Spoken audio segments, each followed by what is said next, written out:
this works. Come on, and this and the switch goes boom. Is it gonna work? Come on, right. Come on, baby. Come on, baby. It says excellent connection, but I don't see any video. That's good. We do have an excellent connection, though. We do, Hawks. We do. People don't know what we do in our private time when the cameras are only on in private mode. It's for the best, honestly. I'm pretty sure it's okay. Illegal in a few. One day the world will be ready to understand our love. One day. It's not today, but one day. One day. Okay, let's see. What do we got here? All right, I'm gonna send out the stream. Pop out the chat. Let me get a link to the stream. Oh, look at that. Golden Solutions, first guy to say hi in chat. Hey, what's up, dude? What's up, Golden Shower Solutions? Hey, don't knock it till you try it. That's right. Let's see here. Man. Oh, that's right. That Spider-Man came out. Is that today? I was going to buy that. Oh, wait, is there a new game coming out?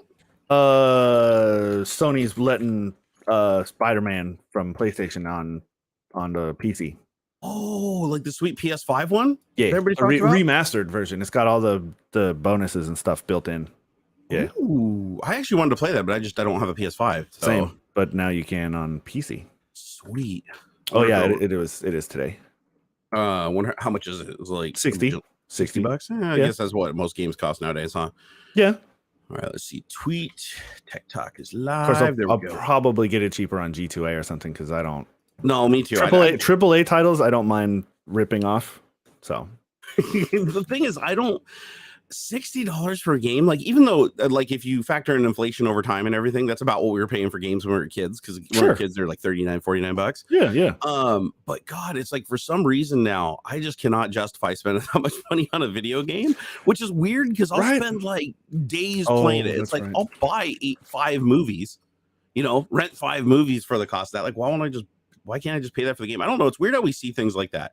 Yeah. Like we'll see one thing and be like, oh man, that's like too expensive. And then you're like, but you actually spend more for less in several other things. Right. I don't know. I think you almost just have to fool yourself into seeing the value. You have to be like, well, $60. I mean, I'm going to play it probably for like, 3-4 hours a day for like a week. If I went to the movie theater, that'd be like $700. I do the dollar to hour ratio. I feel if I'm getting at least $10 an hour of entertainment, that works out. Totally. That works out. I think it's fair. And a game like Spider-Man, bro, like I know I'll probably, put at least 10 hours into it. So I'm making my money. Well, I think the storyline in it's pretty good too, isn't it? That's great. YouTube videos where it was like there was like a scene or whatever where, like, Spider-Man's like out on it. It was very cinematic. It was very cinematic. The voice acting seemed like it was really good. Mm-hmm. I was like, it's pretty like tip-top. Spider-Man movie. Yeah. They said the Miles expansion will come out this fall. I played the base on PS4, loved it. Want the Miles expansion. That makes sense. Like, that's okay. If they do put it out, later, and they'll probably charge $30-$40 for it or something, like, okay. What I want is my part 2 for fucking Final Fantasy 7. Okay. Where's my part 2? I know I'm gonna get in trouble for this. I don't really like. Don't come for my Final Fantasy 7. Love the music. Can't really get into the whole like run around random encounter. Yeah, the JRPG versus Western RPGs. And you see it in their MMOs. You see it in all of their RPGs. Are very grindy, very story heavy. But the weird thing is I loved World of Warcraft back when I used to play. I don't play it anymore because I have an addiction problem with MMOs. And there's an interesting case study there. They did a great job. So I've said this from the time WoW was first launched. They did a great job of distilling everything that makes MMOs addictive into a perfect, like, crystalline, like, product. They just quantified it. Yeah, they did such a great job because it's pretty grindy, but they make the grinding fun. Something I've noticed with my own like ADHD problems or just gaming in general is once I notice the gameplay loop, I'm done. I don't. It instantly becomes a grind for me. Whatever the game is, once I notice the loop that I'm in, once I notice the gameplay loop, it's ruined. I get immediately bored. But wow, holy cow, they did such a great job of gamifying the grind where you're constantly getting that little squirt of dopamine. they made it the quest hub system where like you go from one town and it's all your quests are there, and then they send you to another place and there's a bunch of quests there. The quest hub system makes it super easy. The quests are fairly easy until you get it. It's basically, it's very hand holding. Like my mom could play WoW probably to max level with no problems, 100%. Right? Unless you start getting into the raids and stuff, and then there's like strategy and cooperation and communication and stuff. But WoW is soloable, easy, no problem with like everything. But even with the raids, you could always find people to carry you. They just for sure. Another raider, like, oh, we're super just fill OP. a slot, just come here, stand back, and try not to get killed. You know? Yeah. No, Blizzard did a great job with it, and that's the long and the short of it. Blizzard did a great job of distilling the game theory, the gameplay loop, into something that is enjoyable. All the micro that you need to learn for your moves and stuff is great. Like it keeps you engaged. Everything about it is very satisfying. It's just not for me. I never did at first. When I was a big EverQuest guy, I was like a big poo-poo on WoW kind of things. Oh, it's too easy and blah blah blah. I appreciate that more now when I have like less time to play games and things. Yeah, so, well, complexity actually for me, complexity will start to ruin it. And so like a good example is, have you ever played EVE Online? Oh yeah. Oh yeah. God, dude. EVE Online is weird. Like it's so much fun. It's a really fun game when you start out, but once you start getting into the complexity of like training the skills online and offline, joining guilds, doing the mining and stuff, and figuring out like the right places where there's mineral rich stuff to pirate ratio, and it ends up just taking over your life. Oh yeah. And all you can think about is you wake up like in the middle of the night in a cold sweat and you're like, oh my God, my skill finished training, because it trains offline. Yeah. So when you're in dock, so you'd have to go back, log back in, change your skills, your skill training or whatever. Okay, that's gonna train for 13 hours, run back, go to sleep. So you're constantly interrupting your sleep schedule and stuff. It was terrible, dude. I did it for like 3 years. And I was like, my character's still on there. If you guys want to go find it, it's Daryak Kalura. Figure out how to spell it. I still have an account with them too. And the funny thing is, my character is probably like, I haven't activated him, and God, it's got to be 7 years. I bet you it's still been training.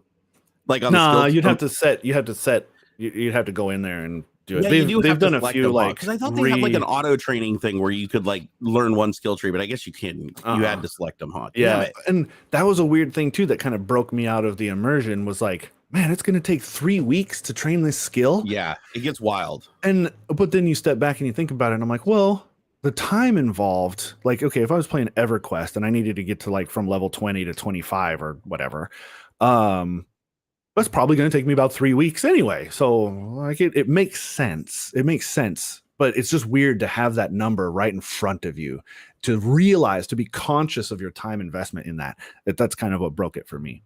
Yeah, I also remember I got to the point with, for me, like you said you get sick of a game when it becomes repetitive, like you notice the game loop. Yeah.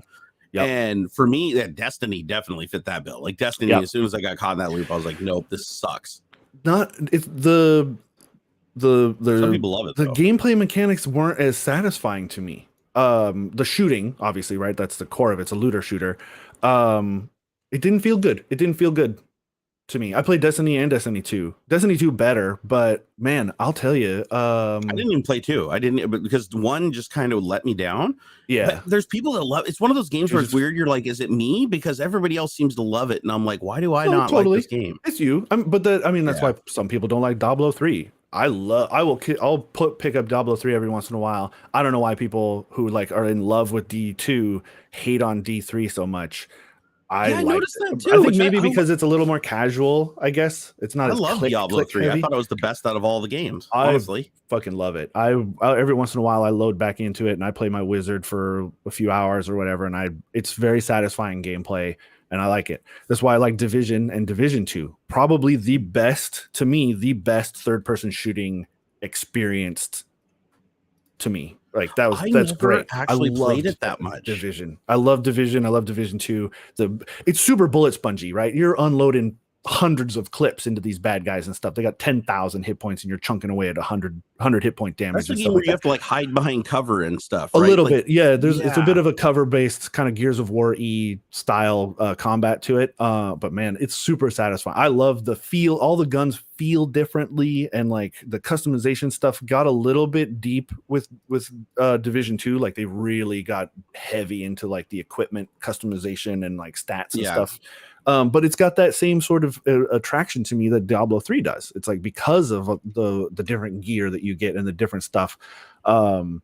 It's very satisfying. I like it. Cyberpunk, right? Sure, so Cyberpunk. Yeah.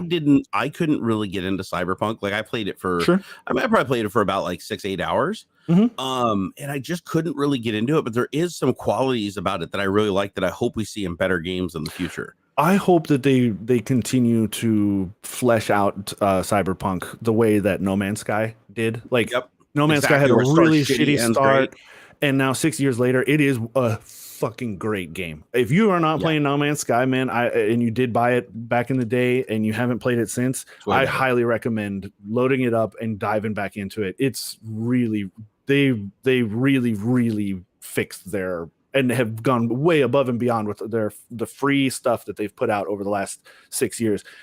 No Man's Sky is great. Go back and check it out. Like, serious business. No, I actually played it for the first time ever. I never played it as a shitty game, but I played it as the first time ever. I want to say probably about a couple of months ago, and I was sitting in bed with my just video game controller playing it on PC, and I was like, this is actually a pretty crazy feat. Like the way that you can just get in your ship and just like fly around an entire planet and land somewhere or go to a completely different planet. It's just a fluid connected experience. It's not like that, go into warp and come out of warp and you're there. Like you could literally just fly to another planet for like 1,000 years and you can get there. Yeah, that's so funny. Weird. I love it. No, if you haven't played it, give it a try. The one thing I did notice about it though is it does get a little bit frustrating sometimes because they're really vague in like the mission objectives.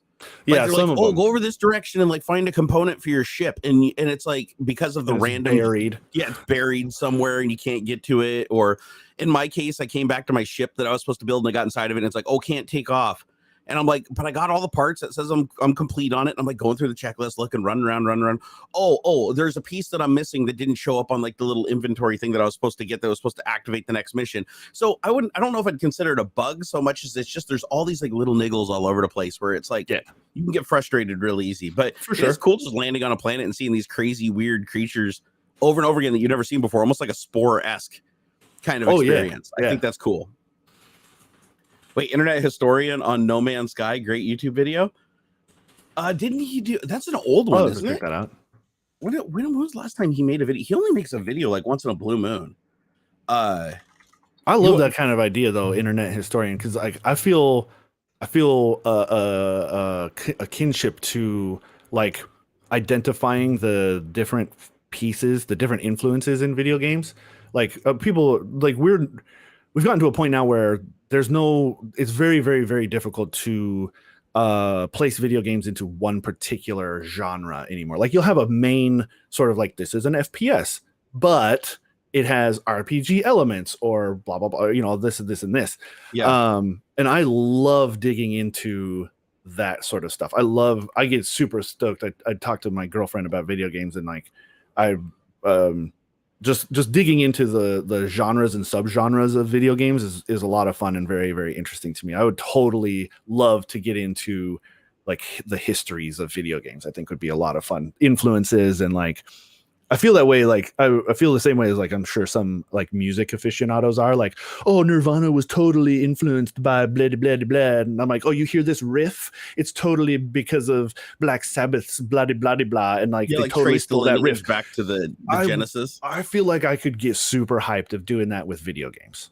I would love to really dive into that kind of thing. I'm kind of getting stoked about it. Like just talking about I'd like to figure that out myself too. Like, how do you get from Pong to like GTA 5? Right. Yeah.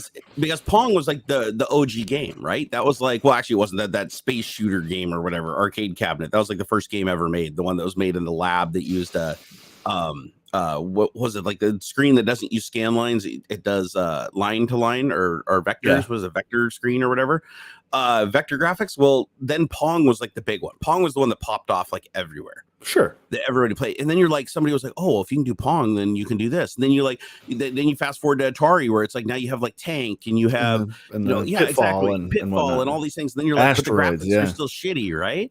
But it's like the music, even though it's only like 4 sounds in one channel. You're like, oh, this actually, this is banging. This sounds cool. Yeah. And then you go to the next thing, and then NES was like the big jump. Oh man, that was like because I had an Atari. I remember when I was a kid, the thing was I had an Atari 2600, and I had a ton of games for it. I had like pole position. I bought a bunch of secondhand games later on for it. But then I go to my buddy's house and he rented a Nintendo. Like nobody owned them back then because they were like unobtainium here, like when they first came out.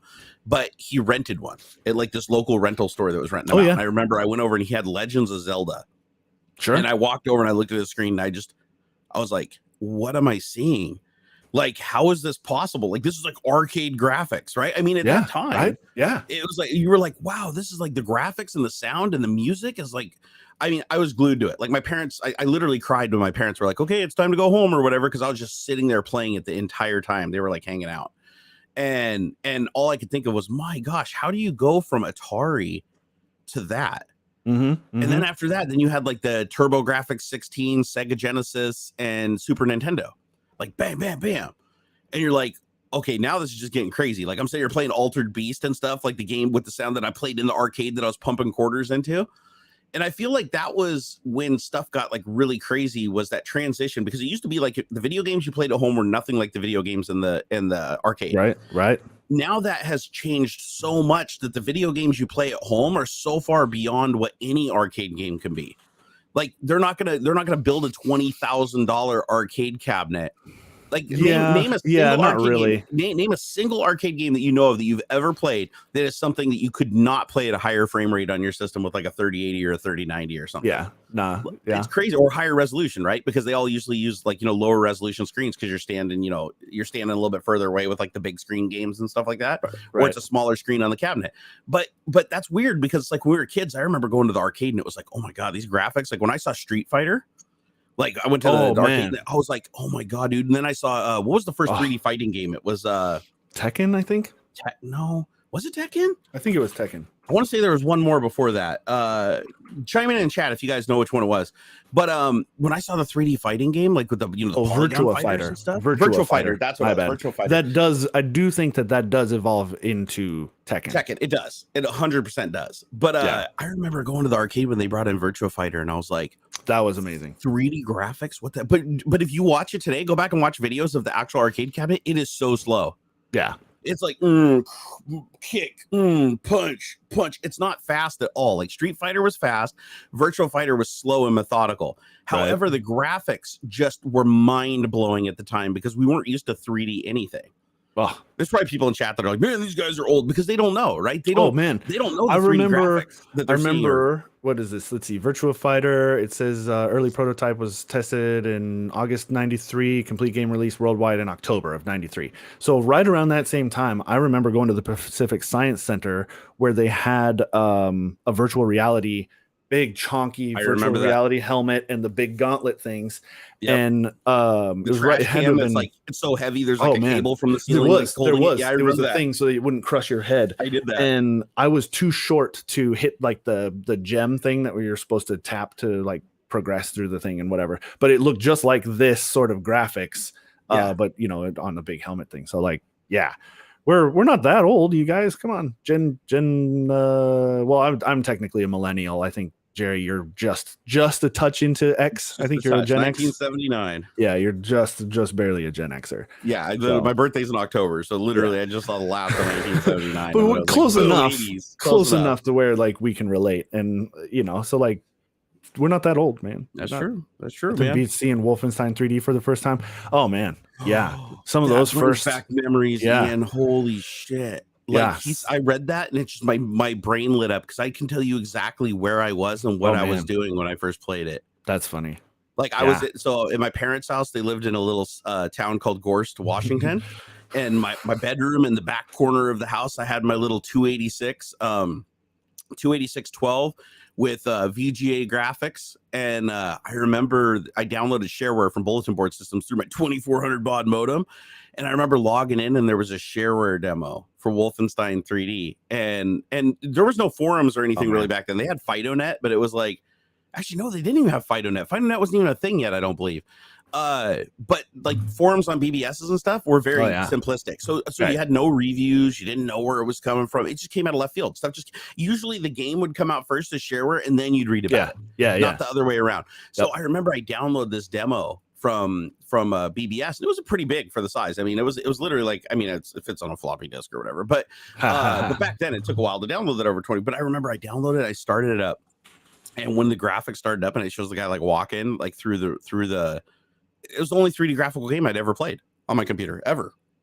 And I was like, what am I seeing?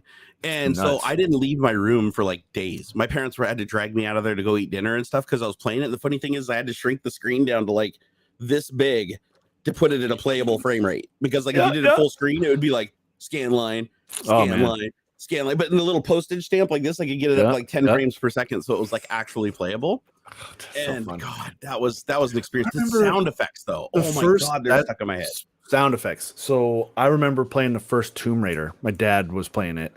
And I was scared like to my core at there was like this section. I think the main boss of this section was that T-Rex.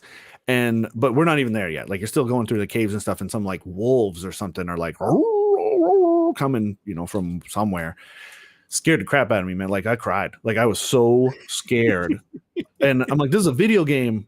And like I couldn't play. I was like, I got too scared about these wolves howling and stuff coming to get me. I couldn't play anymore for a little while. And serious business. Like that's the effect that these early 3D games were having on people.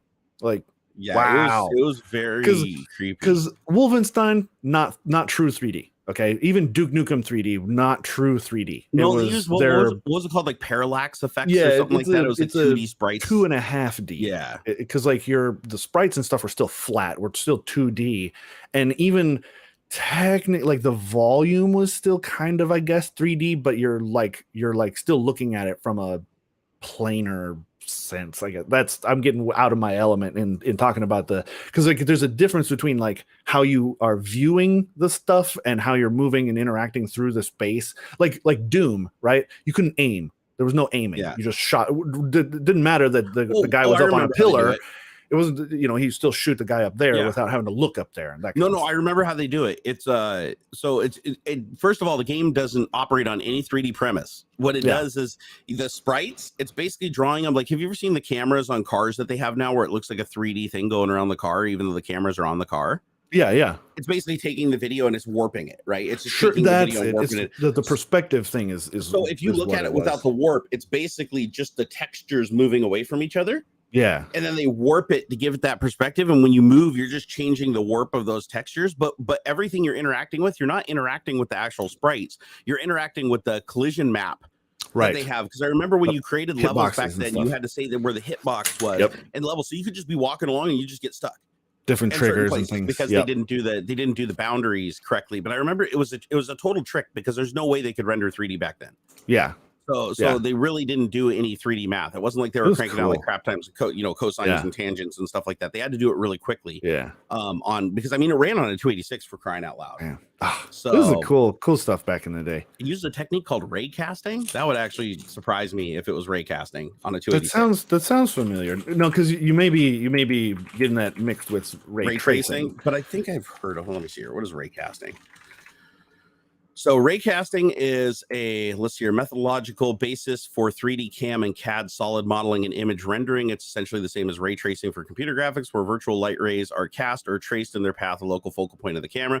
No, there's no way this was raycasting. Not live, at least. It couldn't do this. There's no way this was being done real time. But I could see where some of this was like baked in. Keep in mind, this thing's on a floppy disk. Because so at least I'm thinking of for things like Tomb Raider or Duke 3D. You know that your enemies are still 2D sprites. Like if you ever go into like God mode or no clipping and stuff, where you're not triggering any of the events and stuff, you can see that the enemies and the sprites and things are 2-dimensional, but they constantly face the camera. They'll rotate to face the camera. But then if you can break yourself out from the camera and fly around and stuff, and you can see that they are 2-dimensional sprites and things like that. You can raycast only one ray, not all the light. Oh, it is raycasting. Oh, okay, interesting. Here I got it. It says he took for shooting and of stuff. Creating the display graphics through raycasting, in which the surfaces visible to the player were calculated rather than the entire surrounded area. After 6 weeks of development, Carmack had created a rudimentary 3D game engine that used animated 2D sprites for enemies. Okay, so I guess it does. Neat. Oh, if that's the case, then there is some 3D math involved.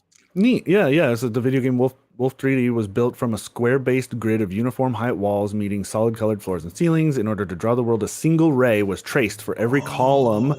A column of screen pixels and a vertical slice of wall texture was selected and scaled according to where in the world the ray hits a wall and how far it travels. That's really, really clever. That's clever as shit. That's so neat. I didn't even know that. Cool, I didn't even know that. Yeah. So if you go to Wikipedia, there's actually an animation that shows how it works. It says a simple raycasting render shows Wolfenstein 3D engine. A red dot is the player location. The orange area represents the player's field of view. So yeah, all it's doing is from the player's field of view is tracing one ray of light to each potential block. Yeah. And then just drawing the entire block from the center out to the top to the bottom. So it's like Minecraft actually. This is like a really rudimentary version of Minecraft. Neat. Except for Minecraft actually uses the hardcore 3D math for all the interactions and collisions and stuff. But that's neat because if you look at it, the computer is only really processing a 2D plane. Yep. Like it's just an array of is there a wall here or isn't there a wall here? Like based from the player's perspective. Okay, then draw the wall there and then parallax it, whatever, direction the player is placing, how he's facing it. And that would explain why when you run towards enemies in Wolfenstein 3D, they're always facing you or away from you. You ever notice that when you play it, like even if you try to strafe around them, they're always pointing at you or they're pointing away from you. That's the 2D sprite is, or I suppose it's two of them front and back smushed together. There's no depth to it, but they constantly rotate to face the camera. Yeah. That's crazy. So that's how they got the thing is, think about this. This ran on a 286 12 megahertz. Yeah. Machine 12 megahertz at 320, 240 resolution. That's so neat. That's insane when you think about it. Like I'm even looking at screenshots. And the graphics, even today, if you go look at it today, like, think this was around the time of, I want to say, I think I had a Sega Genesis. No, I didn't even have a Sega Genesis. No, this would have been like Atari. This is like back in Atari days. When was Wolfenstein 3D released? Let's see.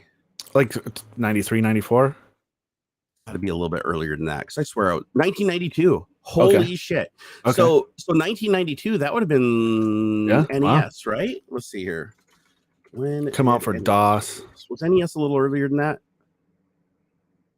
NES did not come out in 1983. There's no fucking way. Oh, it released in Japan in 1983. I was going to say Famicom or the US Nintendo Entertainment System. Wait, NES came out here in 1985? Really? Yeah. Yep. Oh, so that would have totally been Sega Genesis then, like when Wolfenstein 3D came out. Yeah. So why was I so amazed when that ran on my computer? I was like, holy shit. So actually, no, so I was wrong because if that was so if this is around 1992, 1993, then that would have been, man, that's neat. I would have had my 386. So I had a 386 SX16. So I don't know if this would have run on a 286. I don't know. I'd have to go back and look. I'd imagine most of the shareware did. But if I was 12 years old, that would have been my 386. I would have had the 386 SX16 by then. But yeah, still an amazing feat that it was 16 megahertz.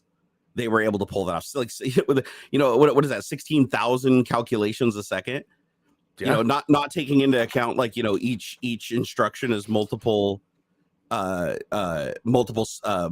cycles. Right. So because that's another thing. A lot of people don't realize that when the compiler compiles your code and you're like, I want you to do a math function, like just do this, like divide this by this or multiply this by this or cosine or tangent. It's not a single CPU cycle to do that. It's multiple CPU cycles because you need one CPU cycle to move the values into the registers. Then you need another for each register. Then you need another CPU cycle to actually kick the instruction to do the things and then put the value into the final register and then another one to retrieve the value from the register. So, and that's a short run. So if you go through and you program assembly, you start to realize that it's a lot of instructions for each little thing you're doing. And then that starts adding up. And now when you're into modern programming with say a managed language like C#, hell, even a high level language like C++ with libraries, you're like a single line of code could be creating tens of thousands or hundreds of thousands of instructions.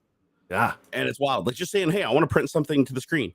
Like I want to do console write line in my little window. And it's like doing that. If you look at the call stack for it and all the instructions, you might have 10,000 instructions to do that, because it's like, okay, you got to put this in the register, generate this, put this, everything. Oh, now we got to take in the whole graphics overlay of the system, go in through the driver stack, go through the kernel, go through the HAL, and it just works its way down to the CPU. By the time it gets to the CPU, it's just like a blinding amount of assembly. Ugh. So like if you tried to run anything like the equivalent of like stuff today, like Windows, for instance, you try to run that on a 286, even if it had the resources and the memory to do it, it would be inconceivably slow. Yeah. Like honestly, Notepad would probably run like a frame every minute and a half. It's with how fast computers are today. It's crazy. Yeah. And plus, you didn't have any graphics processors back then. Like no, I mean, you did. You could have a graphics card, but there was no 3D capabilities. Right. Math co-processors and stuff. Yeah. Like what was your first 3D graphics card? Like your first actual I'm not sure. 3D card. I'm not really sure. I going back that far is very, very fuzzy. A lot of the upgrades and stuff that I ended up getting are very mixed in far as my memory goes. I know we did like Voodoo 2s. I know that was a thing. I remember getting some early ATI video cards and things like that. But yeah, I couldn't tell you. I know the last graphics card I had before I kind of left PCs for a while was the second All-in Wonder that ATI did. They had a TV tuner built in. The ATI something All-in Wonder 2. I remember the All-in Wonder cards. Yeah, and it had a TV tuner built in. Yeah, I think the All-in Wonders all did. I think the All-in Wonder line. That was the thing. Yeah, that was the thing. Yeah, because I had an All-in Wonder card in my Media Center PC way back in the day. Yeah, my like Windows 95 or not, what was it? Windows 98 Media Center edition or whatever. I think I had one of those in one of my old systems. So my first true 3D graphics, and people are gonna laugh when I say true 3D, was the I had a number 9. And you probably never even heard of the company. So number 9 they were all the shit back in the day, but they went downhill really fast. They competed with a company called S3. All these companies got bought up by other people. Yeah. But I had a number 9 graphics card. I can't remember the model number, but it was the first one that had something called the Ticket to Ride graphics processor. And it was a 3D processor that predates Voodoo. So this predates all the Voodoo stuff. This is like, they had this Ticket to Ride thing, and S3 had, I can't remember what S3's was called, but they had their own proprietary 3D. Nobody standardized on anything back then. And I remember I got it, and it came with a game on a floppy. And it was the only game that did any hardware acceleration for the entire card. Like the entire life of the card, that was the only game I had with 3D acceleration. And it ran pretty good. But my friends would come over and I demo it, and they'd be like, "Oh my god, I've never seen 3D graphics like this. This is amazing."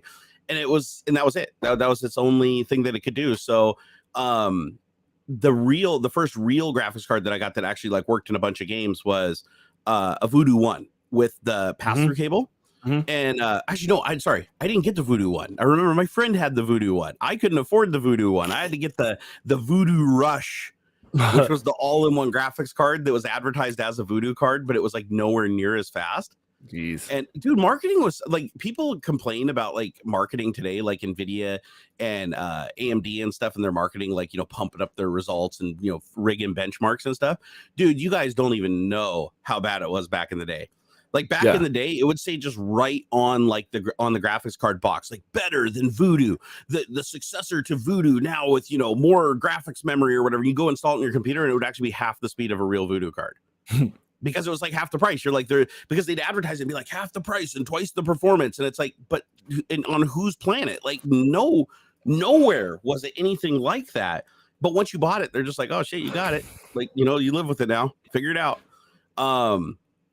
I just remembered, and I think the first game I played on Voodoo card was, I want to say Daytona USA, the 3D racing game. Nice. And I remember in the arcades, that was like the game that everybody was piling up for, even if you didn't like racing games, just because the graphics were so amazing. Right. And I remember playing that at home on the computer, and I was just like, oh my God, I've arrived. This is the most amazing thing ever. And I'm trying to remember, I think my graphics card, you could even plug a Sega controller into it. Wow. Like I remember the back of my graphics card having a port that you could plug an actual, it was either a Sega Genesis or a Sega Saturn. Maybe it was a Sega Saturn. It might have been the Sega Saturn controller. I can't remember. It might Sega Saturn. When did Sega Saturn come out? God, man, I got all my dates mixed up. Yeah, I don't know, man. Back that far, it's a crapshoot. Let's see here. Sega Saturn release date, 1995. Really, man. I can't believe all these like so I had an NES, I had a Sega Genesis, and then after the Sega Genesis, I had a Sega Saturn for a short period of time. And no, I didn't run it down with the Sega Saturn. I had the graphics card that could play the Sega Saturn games, like the PC versions of them. And I can't believe that all happened when I was like 15, like up to 15. I was only 15 years old when that was going on. God, man, I feel so old now. I feel so old because the funny thing is like how many people here in chat, like how many of you guys are like, let's say, and you're mid to early 20s or younger, like you don't know that generation of computing. Like you just came into it and you're like, oh, look, there's internet, you know, right? You know, it might've been slow internet. It might've been like AOL or something like that. But it's like back in our day, we were like Prodigy, CompuServe. You paid by the minute. Yeah, you pay by the minute, exactly. Yeah. And you know, and that was back before AOL was sending out the actually this even predates AOL because AOL didn't come out till way later. I remember Prodigy, CompuServe, and there's a third one. Yeah. What's the third one? I don't know. So Prodigy, one other one, and CompuServe. I know CompuServe was like the expensive one, like the for business users. I think this might have been Earthlink. That was later though. Earthlink was later. Yeah. That was like 98 or so. I remember. In fact, I still recall and occasionally use my original Earthlink dial-up internet password. I do too. Yeah. Whenever I don't care about a site, like whenever I don't care about a site, like if it gets hacked or whatever, and then I'll just use like my old password from like my Hurricane Ridge LLC internet account, dial-up internet account. Yeah. But yeah, actually, that would have been the third one. Would be bulletin board systems. So, Pac Bell, that's what it was, the Packard Bell network thing that they had, because my buddy had that too. But I remember, and this is back before like PCs even standardized on an operating system other than DOS. Right. So I remember my 286 came in box with an operating system called GeoWorks Ensemble. And by operating system, I mean it's basically just a UI that runs on top of DOS. And do you guys remember back then, like if you got a computer in the 80s, so if you bought a computer, because I think I got my 286 in 1987, I think it was when I got mine. Back in those days, when you got a computer out of the box, they all came with like these weird operating systems that you've never heard of. Like my aunt's computer, she bought a 280, or she got a 386, and it came with something called Home Start. That was the name of the operating system, and you booted it up, and it was like a blue screen with like really shitty graphics and icons, and the mouse would like move the cursor around, but the cursor would move but in blocks like ANSI. And it was called Home Start. And then I remember my operating systems was GeoWorks Ensemble, which was like a fully graphical operating system. What it most resembled was Windows 3.1. It kind of looked like Windows 3.1, but it wasn't. Like it was nowhere near the capabilities. There's no multitasking. You could only have one app running at a time, and then you had to close it to get back into it. And then Prodigy was on the main menu. Like when the computer booted up, you had an option of use the computer to run programs, drop out to a command prompt, like go to DOS, or Prodigy. Those were your three options when you booted up the computer. And I remember one of the coolest things I did was my aunt had bought Windows 3.0, I think it was Windows 3.0 because it just came out back then. And I remember I borrowed it and it was on floppy disk, and I installed that on my 286. Like I completely wiped it. I reinstalled DOS, which was a feat back then. Like back then it wasn't as easy. You just put in a CD, hit space bar to boot. You had to do some crazy shit to get things to install and configure. And I remember it took me like days, but I got that thing finally installed and configured with Windows 3.1. And I want to say it was like DOS 3.2 or something. Okay. And I remember that was the coolest thing ever. Like seeing two apps run side by side was the coolest shit like I'd ever experienced. Like going into Windows 3.1 and being able to have two apps run and be able to multitask between them. Because before that, the only way to do that was with a DOS program called Desk View. I think it was called Desk View. And Desk View would like make this thing where it was like you had to push like you had to push two keys. I can't remember what it was on the keyboard, and it would switch between DOS programs. So you could run a DOS program and you could open up to like 4 separate DOS sessions and open a different program in each one of them. And I remember the whole reason that I had to pirate it because it was really expensive software. But the reason that you needed it was if you wanted to run a bulletin board system, obviously you can't just have the shell of the bulletin board system sitting there and running the whole time. So what you do is you'd run this desk view, you run the bulletin board system on one of the nodes, and then you'd open up another node, and then you could play your games and do stuff off of it. So computing has changed so much. Oh man, yeah, it's like not even recognizable. Like, back when I got my 286, you had to know, like, you had to read the manual and learn how to use DOS to be able to access the floppy drive, and there was no real standardization for like the installer. So some would be like install, some would be setup, some would just be some weird name of a program, batch file somewhere. Yeah, exactly. You had to pass it. Like, I would like to install the C colon blah blah, and be like, sorry, that folder doesn't exist. So you'd have to drop out and go create that folder, and then go back and tell it to install to that folder. It was very rudimentary back then. Yeah. And that was still considered like wildly more sophisticated than, say, like Apple Basic. Yep. Like you turn on the Apple computer and it'd just be a blinking prompt, and you could just type code right into the command prompt and run it. Right. That was Apple. I actually like that about Apple, though. You could run any software on Apple and just break out and go through the code. I always thought that was like the coolest thing about Apple, is that you didn't have the idea of like a compiled obfuscated binary. Right. You would literally just be running Apple Basic. Every program on it was just Apple Basic, and you could just run through the code. It's pretty damn cool. It didn't make it easy for people to make their stuff proprietary, though. Like, you couldn't protect secrets, because it's like, if you release software, you're effectively releasing the code for it. Right. And nowadays it's like, they can obfuscate it. They can release, they have something, what is it called? Dot fuscator. And they have special linkers so that you can basically change all the names of your variables to garbage. Right. And even though the operation is still the same, you can change some of the things. Like, you can change switch statements to whiles, and whiles to switches. And you flip everything around if you want to obfuscate the hell out of it to make it hard to reverse engineer. Not impossible. You can still reverse engineer it instruction by instruction. But when it takes 10,000 instructions to do something, it's not likely somebody's going to reverse engineer the whole thing in any reasonable amount of time. However, nowadays the opposite's true. Now they write programs that can reconstitute it back together and make a lot of really good guesses. So you can actually take a binary, and I can't remember the name of the program, but you can basically decompile it back into code. It's just all the variables and stuff will be random names. So it's really hard to go through the program and figure out what variables are being touched at what time and everything, because they all have weird names and they're not like relevant to the context that they're being used in. Long live base 64. Well, I mean, everything still, at the end of the day, everything still gets broken down to assembly, though, in the machine code. I mean, of course, eventually. So it's just a lot happens now. Like, when you're in Visual Studio and you hit compile in the C# application, you have the C# rendering engine, you have the Microsoft intermediary language rendering engine. Then it drops out into unmanaged code. So then you're running the nobody wants that. Just leave it at C#. Everybody just likes C#. It's like, but it's just so much, the crazy amount of stuff going under the hood to make it work.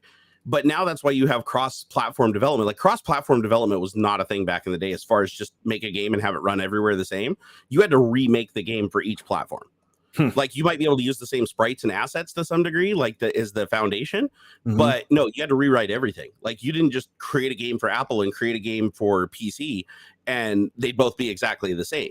Like, you couldn't do that. But nowadays you actually can do that with things like Java probably is the thing that paved the way for it. But now you have things like managed code, like C#, where it's like, you write a game, and as long as you use the .NET Core libraries and you don't touch any of the Windows specific stuff, you can take that exact same code and compile it and run it on Windows Phone, Xbox. What else? So it's Windows Phone, Xbox, that in some TVs. You can even compile, like, some TVs that can run smart applications or whatever. You can install it there. So there's all these different options now for a developer just to create a game once and release it on multiple platforms and maintain it on multiple platforms. And I think that that's really cool. But the cost of that, of course, is optimization. Right. Like, you're always going to have a fatter game. You're always going to have, it's going to take up more storage. It's going to sometimes run slower because you don't know how good the optimizations are for each platform. Like, you might do something that on PC, it's really, really fast, but the optimization for it on another platform requires a bunch of emulation. And then that'll make it really slow. So, but you wouldn't have to change the code, but you could if you wanted to. I remember that. Like, you could go in and create these things because when you run a managed code, you're basically compiling the code every time you run it. It creates this thing called intermediate language, and each time it's compiling. So if the compiler gets new and better and faster, you just automatically benefit from that. You don't have to rebuild the game. And so I always like that, because it's like things you just automatically have your code just speed up. You'd be like, new compiler comes out and you just run the game. or run your application and be like, wow, why is this so much faster? Why is this working so much better? And it's just because things would get refined. But it also meant that you could go in, you could specifically tell it which framework to use for certain libraries and assemblies. And you could also tell it certain lines of code depending on the platform that you're on. So you could specifically put stuff in the code that's like, if you're on Windows platform, now, between this version and this version, then run this piece of code. If you're on this version of this version, run this piece of code. And it would be in the same binary. And depending on which platform you ran on and which version of the framework, it would select the proper block and compile it. Mm-hmm. So it'd get messy sometimes, but I thought it was cool that you could just have one code base for everything. And nowadays, I think that's fairly common. I think nowadays most people, because they use engines like Unreal and Frostbite and stuff like that, I think it's fairly common to just have that one library work across like OpenGL, DirectX, Vulkan, all that stuff is all handled behind the scenes by the engine so that the developers don't have to create multiple assemblies. Nice. What's that? Leo said good old C64 assembly. So much poking and peek. I remember poking. Poking and peeking in addresses. That was pretty useless going forward to other languages. I think poke and peek were they proprietary or poke and peek weren't a part of Apple Basic or GW Basic. So I think those were Commodore specific. Weren't they graphics functions, if I'm not mistaken? Let's see, hold on here. Poke and peek. I'm kind of curious on this. Let's see here. Poke and peek C64. So I want to say that has something to do with pointers. I don't know. Let's see. I'm curious now. Okay. Okay. So this lesson, we're going to look at the magic of pokes, more specifically how poke and peek you can get the most out of your unique abilities of the Commodore 64 rather than stick to generic basic commands that are common across most machines. Let's see. You're like go to. What's that? Like go to. Yeah, well, go to is common in all basic. You can poke 1024 1, and it'll put the letter A at the top left corner of the screen because the screen memory starts at memory location 1024. Okay, so yeah, it is pointers. So it's a pointer manipulation. And then what was the command for making noise? I remember that there was also a command for making sound effects that wasn't common to all basic on a Commodore to use because the Commodore had like a specific audio chip that you could do more with. And I remember that there were some audio commands that you could use. God, it's been so long. Was it sound? Did you just type sound and beep? I thought beep was in basic. I thought you could do beep in basic. Maybe not. But the ZX Spectrum just supported it. Like so many things supported basic. I remember when like every computer supported basic. The SID chip. House of the Dead was the first game that scared me. House of the Dead. Oh, that was a good one. Yeah, I want one of their arcade cabinets really bad. Still holds any of the light gun shooters, honestly, like Area 51, House of the Dead. I don't like the ones with the stepper. The what was that? Where like you step on the thing to hide and then you let go. Like those ones. I'm not a fan. I like just a gun on a cable and a screen to shoot stuff with. Those are my favorites. What was the arcade game that blew your mind the most? Like if you could think back, like what is the most iconic arcade game that you just looked at and you were just like, holy shit? I do think House of the Dead was really cool because it kind of talked. It talked to you. That stands out. Area 51, I've dumped quite a bit into. Area 51 was a good one. I forgot about that one. That was a really, really good one.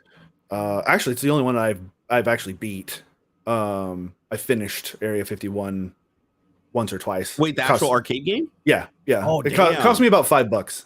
Me and a buddy each, so 10, I guess total. It was rare to beat anything on a quarter. I don't know. There's no way you can't ever beat a single. I'd be shocked if anybody could beat one of those old school games on a single life, a single quarter at least, because you can always get extra lives in the games. But I've seen it quite a few times at the local arcade that I went to, where there'd be one dude on the machine with one quarter, literally playing for a good hour and a half, 2 hours. That's me. That was pretty. I'll go every once in a while. I go to a particular movie theater and I'll just rock out a light gun shooter, either House of the Dead or Area 51 or sequels and stuff. And I'll have to be dragged away because like we got to go to the movie and we only showed up like 10 minutes early. And I'm like, but, and so I'll have to give it to some kid behind me. Yeah, there's a guy at the local bowling alley. I remember growing up that you could never play Dragon's Lair, because he knew all the moves. He knew all the moves and timing by memory. So he'd just go in there and put it. It was an expensive game. I want to say back then it was like 50 cents to play when every other game was a quarter. And he'd just sit there and just play through the entire game all the way. Then I want to say the whole thing though wasn't very long. It was like 45 minutes or something to get through the entire game. Maybe even a little bit less. But yeah, he'd just sit there and he'd put in his quarters and he'd play through the whole game, and everybody would just pile around him because they're like, we wanted to see the whole story. Back then you couldn't just go on YouTube and like watch the, you know, the scenes like the movie. Like now you can just go to YouTube and type in like Dragon's Lair and watch the entire thing as a movie like where they cut out the stops for the video game actions and they just put it all together as one cohesive movie. That's neat. And it's neat. Yeah, it's fun to watch. It's actually really fun to watch. And then some of them will even show like the death scenes. So like it'll go through the whole movie on the complete like the solid path, and then at the end it'll go through the air path for each thing and show the animations and what happens to your character when he dies. Yeah. But the game that I think probably like burns into my memory the most, which might be kind of weird because we haven't even mentioned this one, is Terminator 2: Rise of the Machines. That's the gun is stationary, right? It's got a button on the end, and that's and a good one too. The gun actually kicks when you pull the trigger, it's like, and you fire the grenade out of the front of it. That is a fantastic one. Oh my god! When I first saw that, it came to our local arcade in like Podunk, you know, we Port Orchard, we called it Podunk. The little arcade that we had there that like hardly anybody went to, even back then when arcades were super popular. It's like if you went in there during the day, it might be like 3 other people in the whole arcade. Wow. And they got a Terminator 2 machine, and I remember I went in there and the sound effects and the graphics, because it was just a laser disc. It was a laser disc placed game, kind of like neat. I didn't know that. It was very similar to Dragon's Lair. And then it was played. That's why every time you played, everything moved the same. The way the guys walked at you and everything, it was one movie scene, and then they just mapped out the hit boxes. So it's like, oh, you shoot there, it shows the hits, right? And then they do that little with the little sprite overlay, and then they're dead.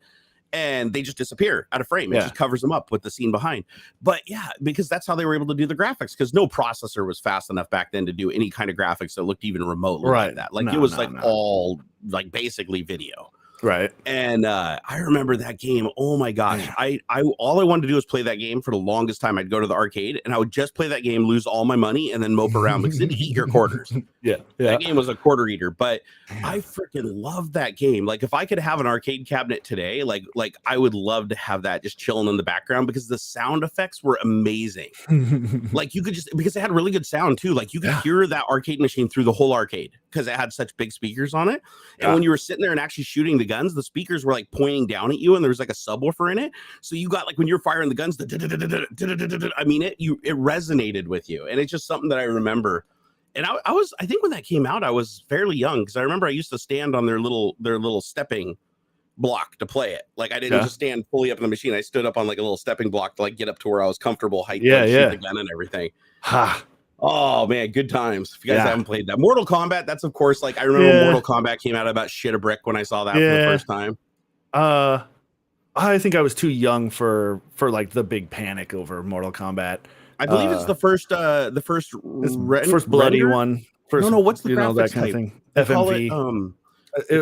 They recorded. They actually like videoed the people doing the moves and stuff, and it was like not FMV because it's like full motion video, cutscenes and stuff for that. But yeah, it was like they recorded real people doing it, and then it was playback.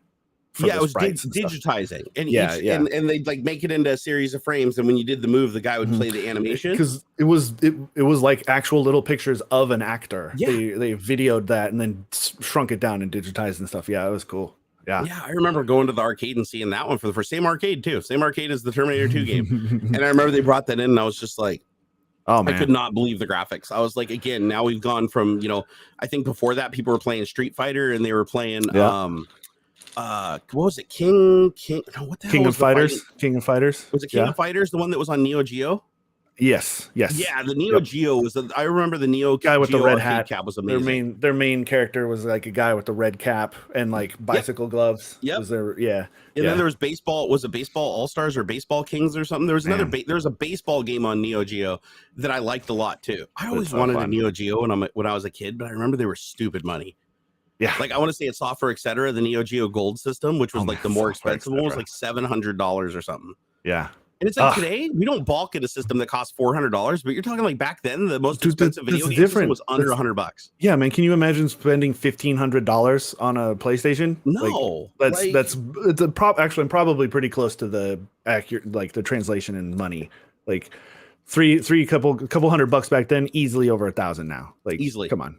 Yep. Heck, I still every once in a while, man, I'm like, man, what would it cost for one of these original like cabinets for the games that I love the most? And I'm like, I bet you they're going up. I bet it is. It's a lot. It's a lot. Every once in a while, like I'll see price stickers. Like I'll go to Dave and Buster's or even like at the movie theaters and stuff, and they'll have like, hey, contact us to buy this or whatever. And they're easily 800 plus for like an old ass cabinet. And I'm like, this is dumb. Where am I going to find a Sony Trinitron curved 42-inch monitor, screen to run this thing, because it's been burnt in for decades and stuff. Like, it's just outrageous. There's no way. No, just build a MAME cabinet, dude. A Terminator 2, $1,200. Are these the arcade up? Oh, these are the arcade ups. Never mind. These are like the little miniaturized. Oh, it's like a desktop thing, right? Yeah. No. A proper cabinet, easily $1,000. Yeah, because I was going to say that's $700 for this, but I looked at it, I was like, I don't remember the guns being red and blue. I remember the guns being black. Yep. So this and the graphics are wrong on the cabinet. Here, let me scroll down and see if I can find like a real machine, because these are all the one-up things. I mean, just the gun for the machine is $100 just for the replacement gun for the Terminator 2 machine. Wow. And the cool thing is it didn't use a light zapper. So it wasn't like the light guns where the screen flickers so that the camera can pick it up. One frame of flash, yeah. Yeah, the way it actually works, the reason why the guns are attached to the cabinet is because there's two not rheostats, but like potentiometers. Okay. So when you turn the gun this way, it rotates one potentiometer, and when you go up and down, it rotates the other potentiometer, and it uses the position it knows where you're at based on That's angle why when and you're rotation. using the game, you don't look down the sights of the controller. You look at where the crosshair is on the screen like a mouse. Oh, Aladdin was Super Nintendo and Sega. One of the most outrageously difficult video games ever created. That and Lion King. Same era, same time of, that was Sega Genesis and Super. I just wanted to jump on that. 10 May was asking. I can't even find a Terminator 2 machine that's sold on eBay, like an original.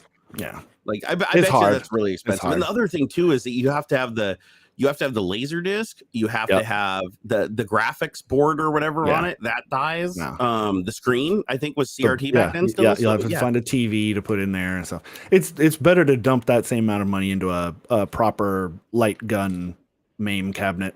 Yeah, Stealth ESW said for me it was the Atari Star Wars sit-down cabinet game. That was pretty legit. I remember Star Wars. Sure. Yeah. That was a good graphics, one. Right? Rampage is a good arcade machine. I love Rampage. But that was the first time I ever played Rampage. Great. I love that one. That's a good game all around. What I liked about Rampage was it was one of the few games in the arcade that you could actually play for a long time on a quarter without being like amazing at it. Yeah. Like I remember playing it. You'd always pick if you picked Donkey Kong or they call him something else. Yeah, the monkey guy. If you picked him, he was like the OP character out of the group. So he was the easiest one to live for the longest with. And then the lizard could do the breathing fire or whatever, and then the monkey grab the women out of the window and eat them. I remember the window would open up and the little girl in the shower would be like, ah, and he'd reach in and grab him and then throw him in his mouth and go, and I used to think that was like so violent.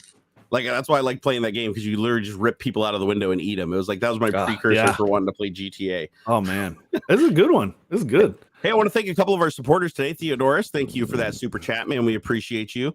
Said happy to see another Tech Talk stream after so long. Yeah, sorry about that, guys. I've been the last couple of weeks I've been having some pretty severe problems with my back, and we've kind of got some of it figured out. We're still trying to figure it out, but the pain has been so bad it's been making me physically throw up. So when you get pain so bad that it makes you just vomit, that's not good. Yeah, that's not good, man. Yeah, and I wasn't sleeping at all either. So I think we got it pretty much figured out. Like, I feel pretty decent today. I slept okay last night. So yeah, I think I'm on the mend. I think things are starting to look a little better, but that's why, like, the reason that we had to cancel last week was because of my health. I was really rough. I wanted to, though. It's just one of those things where it's like, God, if I came up here and I set it up and I was just like on stream, just vomiting into a trash can, I don't think people would want to see that. Actually, I take it back. There's a lot of people who want to see that, but I don't think YouTube want to see that. Gaming Maddie rocks. Thank you for that $5 super chat. You are amazing. Said, what motherboard would you guys recommend for a 5700X with Wi-Fi? That's all you, brother. A B550. Pick your flavor. Gigabyte is good, but B550 with Wi-Fi. You don't need the X570 stuff, the extra cost and doodads and widgets that come along with the X570 chipset is wholly unnecessary. Yeah. Oh, sorry. I'm just laughing at. That's all. I can tell you Puget Systems uses the Asus TUF B550M, but that's MATX, and they do use an X570 for their full size ATX motherboard, but again, you don't really need to go that balls out. A B550 is fine. I'm really out of touch with hardware these days. Same, honestly. I've been trying to do, selling stuff on the side, right? And man, I've been so isolated by my 9 to 5 as far as like what hardware is just available and like the different chipsets and stuff, man. Whew. Yeah, it's been interesting trying to dive back into it and figuring out like what to buy to keep within a certain price like threshold and things like that. I heard prices are down quite a bit right now. Hell I saw a build the other day. I was watching a YouTube channel and he priced out a build at like $650 with like a decent GPU, like a good 1080p. That's amazing. Like gaming system. I was like, wow, you couldn't have done that 6 months ago. That would have been like $1,500 system. Yeah, man. I just saw recently. I mean, of course, this is coming down from massive inflated pricing and stuff, but yeah, even the 3090s are like, you can find them for $1,100-$1,200. Yeah. So yeah, this is good. This is a good time to be getting back into PCs and stuff. I would be wary of used market, if you're buying shit from Facebook Marketplace or whatever. Mainly for GPUs or for like other stuff too? I would say just mainly GPUs because of the, Crypto. the mining stuff. Yeah. Although, I mean, I don't know, honestly, how much pain is your graphics card going through from all of that? Like, I can tell you right really now, I've never killed a GPU in all my mining I've done for years. I'm wondering, years. I am really curious about the like genuine long-term adverse effects of mining on a graphics card. Like, are you really killing it to an extent where you're not going to get the 3 to 4 years of what I expect of use out of a graphics card? They'll thermally throttle. They'll shut down. Okay, so you tear it apart and you redo the thermal paste and stuff. Like, that's not that big a deal. I would do that from buying a used card anyway. Like, I just do that as a matter of course. Like, duh. And the thing is, if they're not doing sufficient cooling anyways, it's just going to air out. It's going to air out and break up packets, and they're not going to mine well. So they'll have to back it off to where it can run, sustain. Yeah. And so, I mean, theoretically, I know back in the day, graphics cards were getting killed left and right because they weren't really doing all the stuff that they're doing in drivers today to like protect shit and firmware today to protect shit. But now things are much more protected. Like, I feel like if you take a GPU and you max it out in your system, if it doesn't have sufficient cooling, it's going to start coughing. Sure. Right. The fans, I could see the fan bearings being a little bad from being maxed out for years. Apparently memory chips due to being run hard. Okay, yeah, you get read write stuff damage, for that. Yeah. I can see that. Sure, that's a good point. Memory can become corrupted, like if you keep heat cycling it like really bad.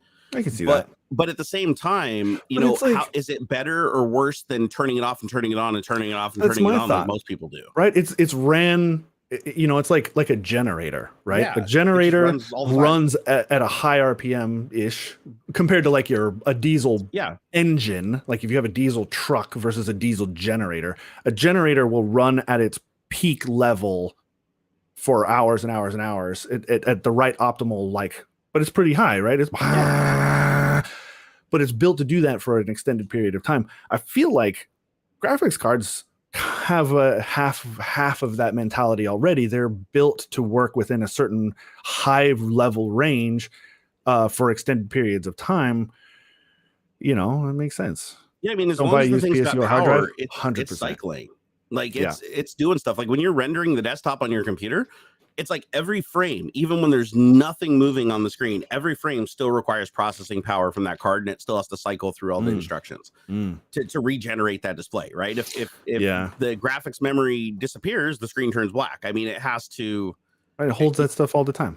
Most are even underclocked. Yeah, but there's that too. Like a lot of people, miners at least, who are trying to work their power bills well, they I mean, I did this on a 3060 Ti myself. You downclock the main GPU while upclocking the memory speeds. Yeah, because that's where you're making your jam is putting the data. I mean, you run into this with scientific computing all the time. Is you need the fast memory in order to get it in and out of memory quickly. You're trying to get it that way. Yeah. Blah, blah, blah. Steve Miller actually said, "Don't buy a PSU or hard." Hard man. Drive. Yeah, don't do that. Yeah. Drives maybe if it's a physical spinning disk. Yeah, don't bother. But I mean SSDs, because he goes on to talk about child porn being on the used drive. Unlikely, and even if it was, you could low level format any drive you get, and the data recovery isn't going to be possible after 4 or 5 passes. You should be anyway. Like, yeah, come true. On. You shouldn't be. You should never. I never sell hard drives, period, just because I used to do data recovery.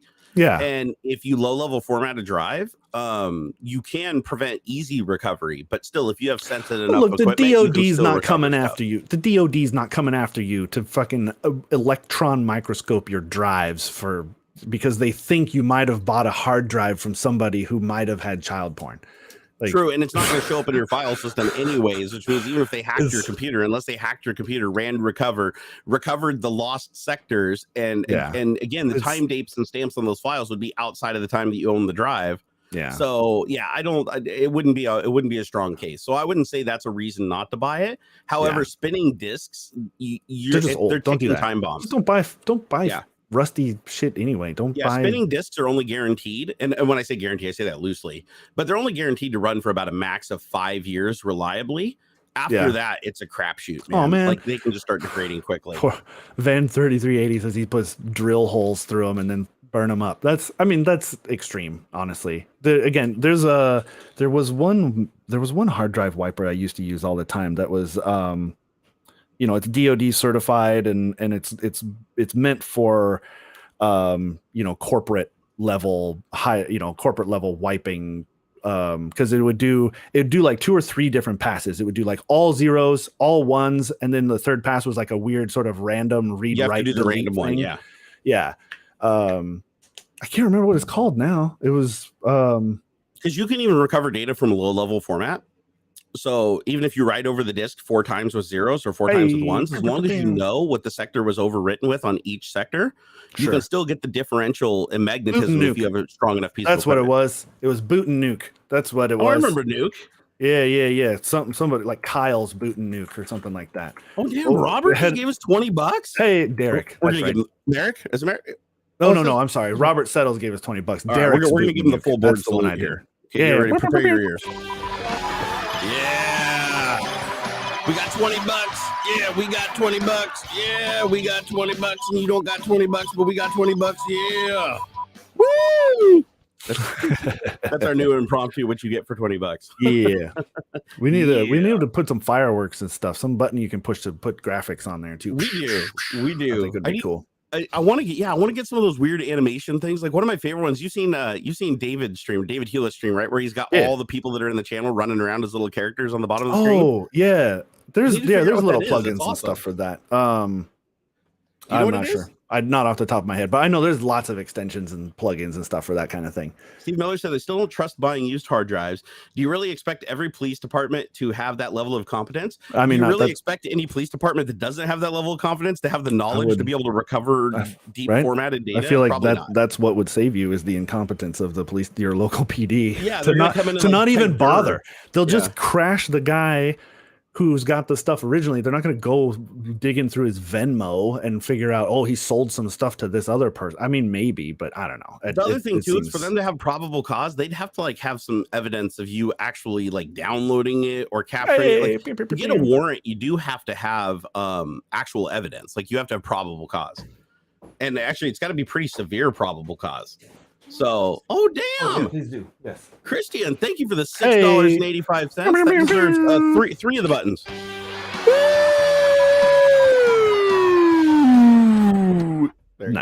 Nice.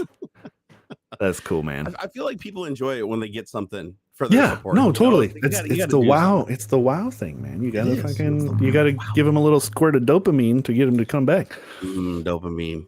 It's my favorite. It's the best. Dopamine is the best flavor of life. Oh man, and don't get enough of it. I know. Over on my Twitch stream, we were talking the other day about neurotransmitters and how humans have learned and evolved to control our own hormone levels.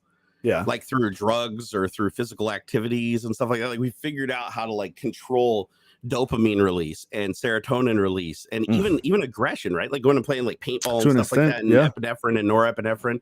It's like we know how these things like act on our brain, so we figured out how to get those rewards without having to do the real thing.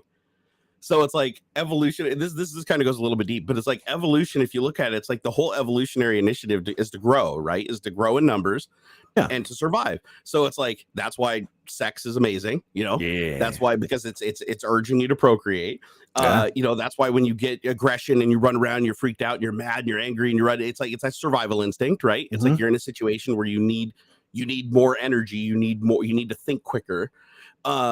But now we figured out how to just game all those things so we don't have to do them in reality. We're just like, I just go rub one out. I'm going to go over there and play some paintball. You know, I'm going to watch a scary movie. It's like now we've just got all this technology. We just push buttons and stuff like that to release the different chemicals in our brain.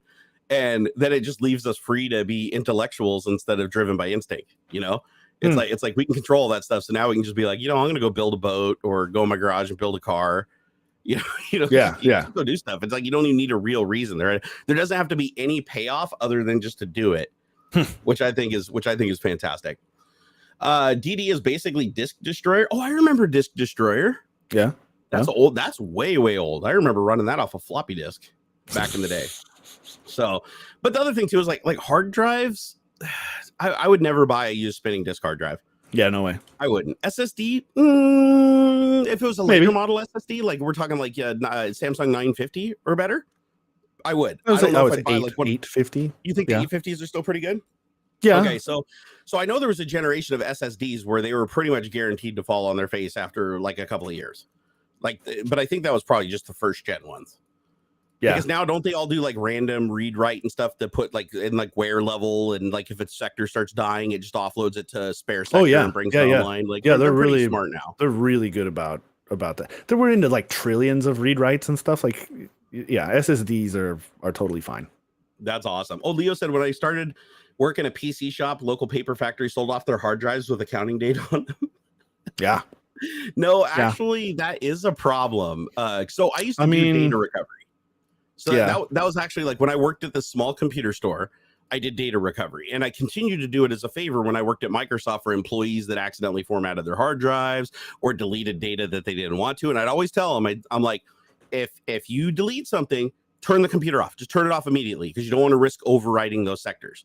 Because so as soon as they're overwritten, it makes it very, very difficult to get the data back. But yeah, I've done hardware recovery for some people and found some pretty shady shit. So. And then you can never look that person in the eyes again. So yeah, people that don't understand technology, they think like, oh, I put it in the recycling bin and it's in the garbage, so nobody will ever find it, and they don't think about that, and they'll just come like the shit that they brought into my computer store back in the day. Oh yeah, dude, like we had computers that were brought, we had to call the cops. I bet, like, to have people come recover a computer's evidence and then like camp out in the back.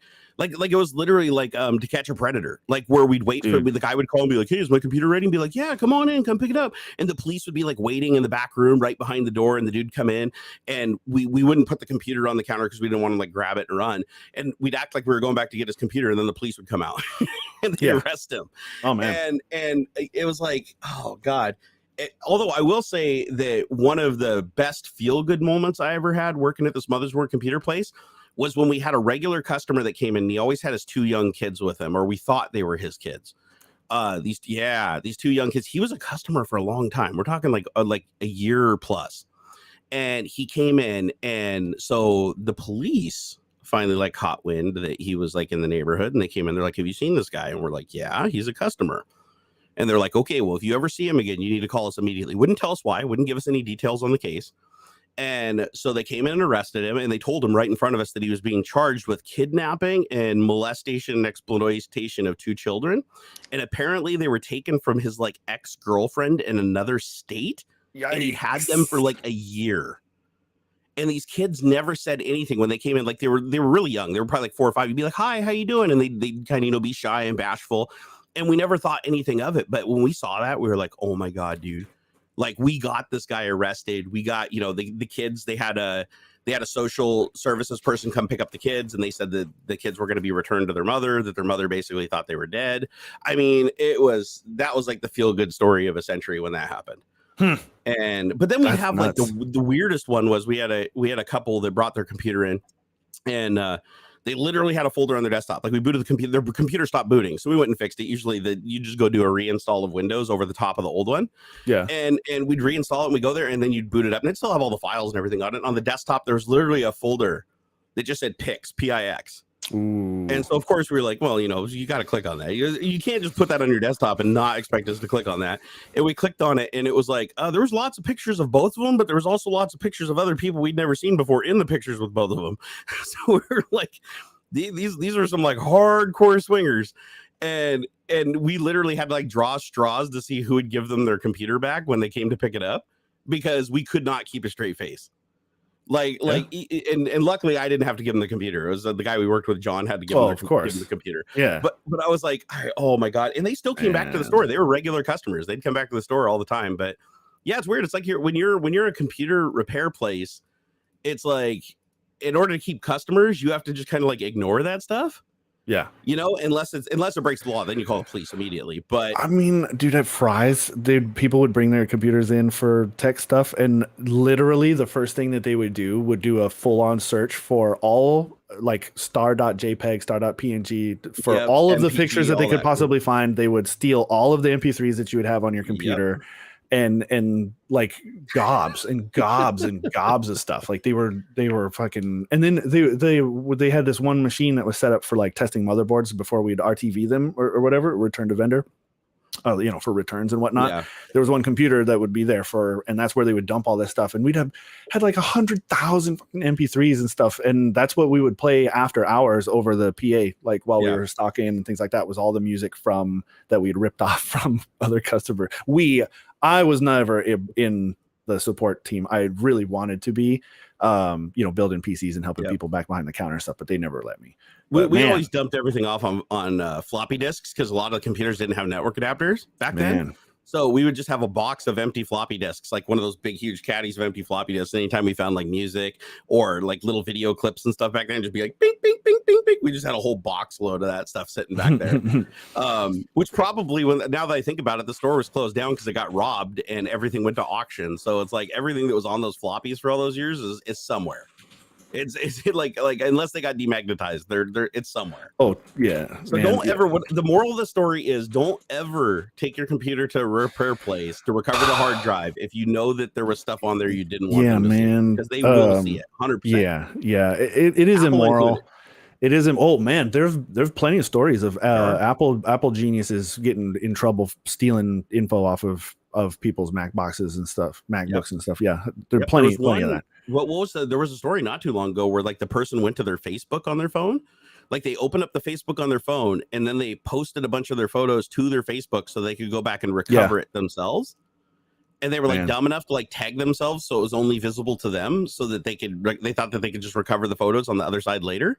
Yeah. And it's like, oh dude, what the hell are you guys doing, man?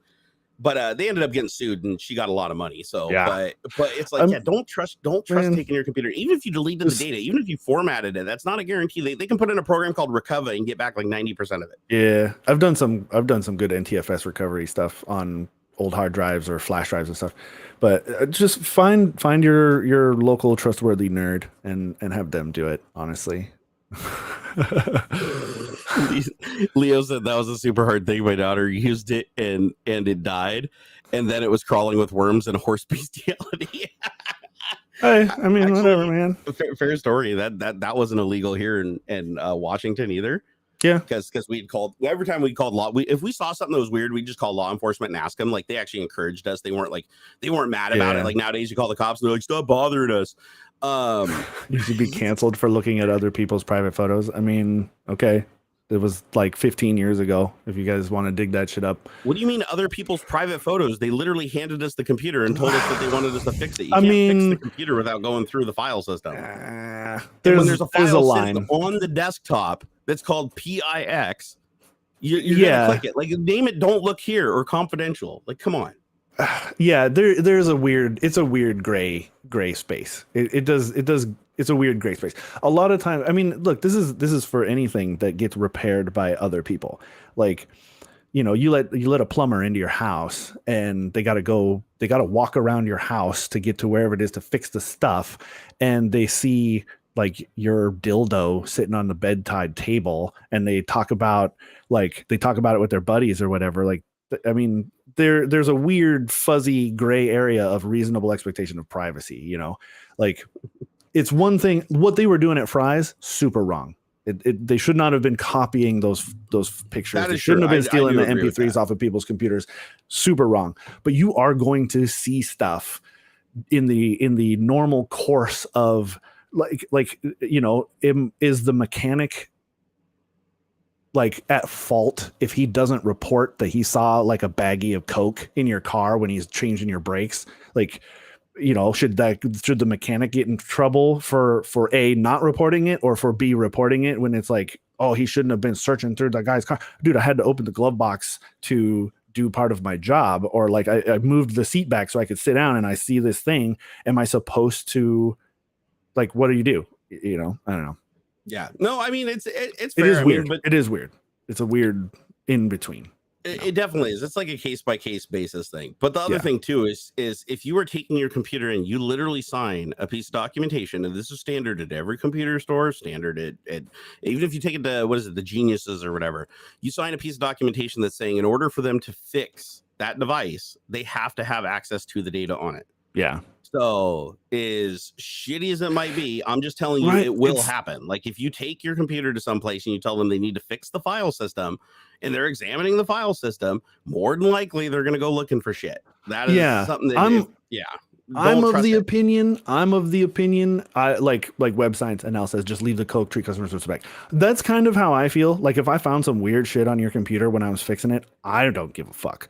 But there is, again, a line. If I see kiddie porn, or I see like weird messages on your Facebook talking about some shit that's like seriously whack, I mean, then this is where personal morality and stuff comes in.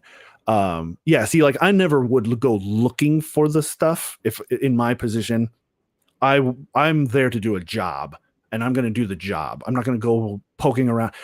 And I've heard stories. Yeah. I want to make a point here to all the people that are like getting all butthurt that their computers are getting ransacked. So yeah, I get it. I understand it, right? If you don't want your computer looked at, don't take it to a fucking computer repair store. Take it to your aunt or uncle, which are going to go through your shit too. The problem is when I worked at Mother's Board Computers, I was there for 2 years, and we got 5 people arrested for pedophilia because we looked through the computer and found that shit. Yeah. So the police absolutely fucking loved us for getting these predators. We caught a guy literally that was like fucking kidnapped children and were like molesting them for a year. Right. So if you're like, don't look at people's shit when some good like that came out of it. No, like I will look at people's shit. There is a weird sort of like, it is very case by case basis. It is very, because again, like, I don't care most of the time, but it's like, I don't know. It's up to your individual morality and that sort of thing. But as a computer person who dabbles in the business side of computery stuff, if you brought your computer in and said, "Hey man, my graphics card is whack," I'm not going to go digging through your pictures folder. You know what I mean? I'm there to fix a problem. I'm there to do that thing. If you had a folder on your desktop that says pics, I might open it. I might open it. Yeah, or in my case, we had a customer named Jolene that'd bring in her computer. When you booted up, her wallpaper was literally her like laying half naked on her bed. That was her own wallpaper on her computer. Yeah, I don't know. And she put it there on purpose because she wanted us to see it.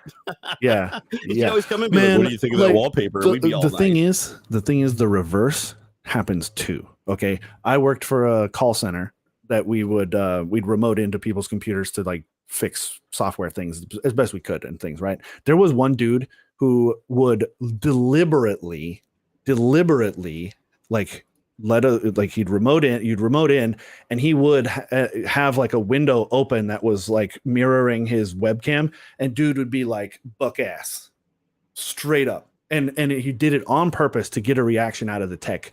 helping him. we would do that shit on purpose. That did shit like that. So like the opposite's true as well. Like it may not be like, okay, it's like, oh, that's shitty to go digging around in people's stuff. Well, it's equally as shitty to leave weird shit there to shock and fuck with the tech too. Yeah, and to be fair, one of the parts of our data recovery that we did at the business is because it was usually corrupt files. You got to verify that we would purge all the corrupt files. So if a file came up corrupt, we'd go into that folder and we would look at that file and eradicate that file. And sometimes the file would open up and it'd be a couple bad pixels, but the file would still render. Yeah, and if you're in recovery, you have to verify that the stuff was recovered appropriately. And so I'm probably gonna have to open up a few of these things to make sure that I recovered what you asked me to. And to be honest, after we got like the first pedophile arrested, it's like, how could we not go look at shit? Like that was like an amazing moment. Like when I mean, when that happened, we were just like, we didn't even really consider that as like a possibility. Like, why would anybody bring their computer in knowing that they had this shit on it? Like, why didn't they just take it in their backyard and burn it? But people didn't understand technology. And so they brought it in and thought, oh, it's broken. They're going to have to reinstall Windows and wipe everything. So I can't access it. So neither can they. And after that, it's like, once you get to that point, you're like, okay, all you think about when somebody, and again, it wasn't every computer. It was always when there was something fishy about the person. Yeah. Like they bring it, there'd be just, you know, it's an inclination, but it was like, there's something fishy. And honestly, most of the time there was nothing. Most of the time there was like nothing. It was just, you know, and it wasn't like we were going in like busting through their internet cache or anything like that. Like that wasn't even, we didn't even need to do that. Like it was just if it was apparent, like if it was sitting on the desktop in a folder, or if it was in the main root of the hard drive, like when we were doing our little inspection for corrupt files.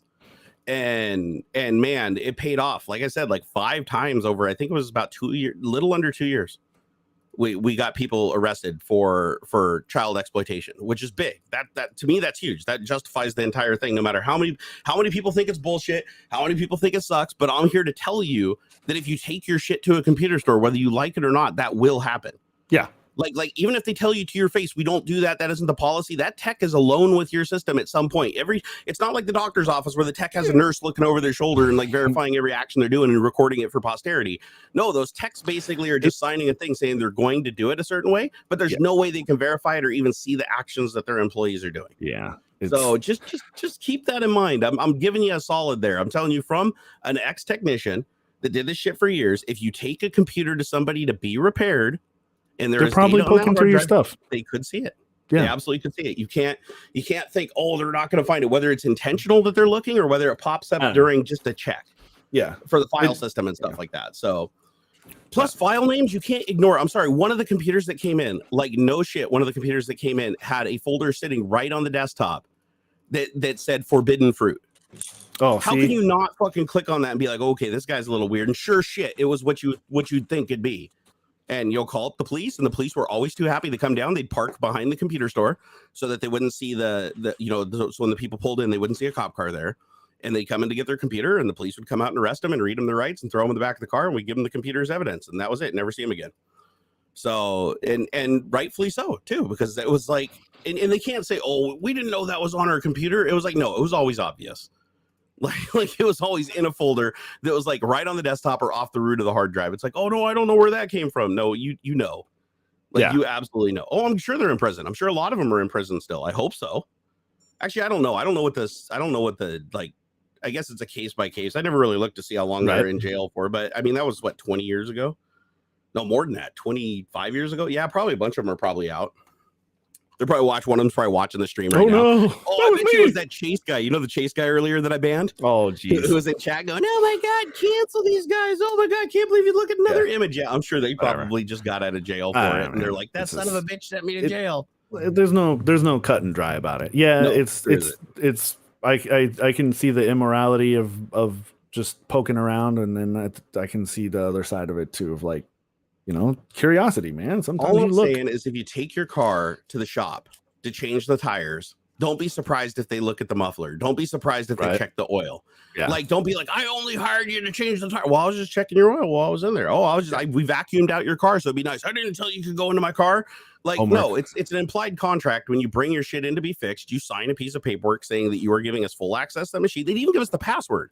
Like, we literally required you to write your password to log into Windows on a sheet of paper for the techs to be able to access it to fix whatever the problem was. If it was a driver problem, reinstall, we still needed that password. We'd always tell them this is the password, and then we'd set it back up for them if we reinstalled the computer so that they'd have the same password to log in again because they didn't know how to set it.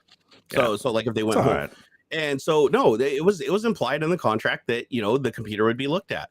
And I'm just saying that good things actually came out of it. Like good things happened, and we got predators off the street and we saved children. And I think that is a fucking amazing thing. And I'm telling you, if you don't want your shit looked at, don't take it. If you don't want your car vacuumed, don't take it for an oil change at Jiffy Lube, you know? Right. Yeah. All I'm saying is, guys, just don't be gullible. The whole point of this was to show you not to be gullible and go to a computer store and think they're not going to look at your shit. And if they tell you they're not looking at your shit, they're fucking liars. Like, the only time that I would believe that they're not is if it's a business that literally like has some kind of terminal that's like key logging them, right? Like every action, which they don't do. Nobody does that. Hey man, look, even big companies. So like old job I had, we would take e-waste from companies like LexisNexis. Okay, if you don't know LexisNexis, they are a massive database of legal precedents and stuff. Like they are the like massive database of all sorts of legal stuff, yep. Right?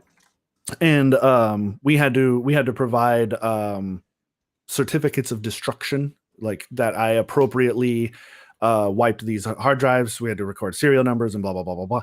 But if these weren't broken raids, which sometimes I'd be pulling drives out of servers and stuff and breaking raids that way. But some of these were just workstations, and these aren't encrypted. Like if I had wanted to, I could have plugged these in and dug around and figured out what was on these. Because I imagine they probably did some half-ass, you know, format of the drive, and then I'm supposed to come in with boot and nuke or whatever to do the serious work on it.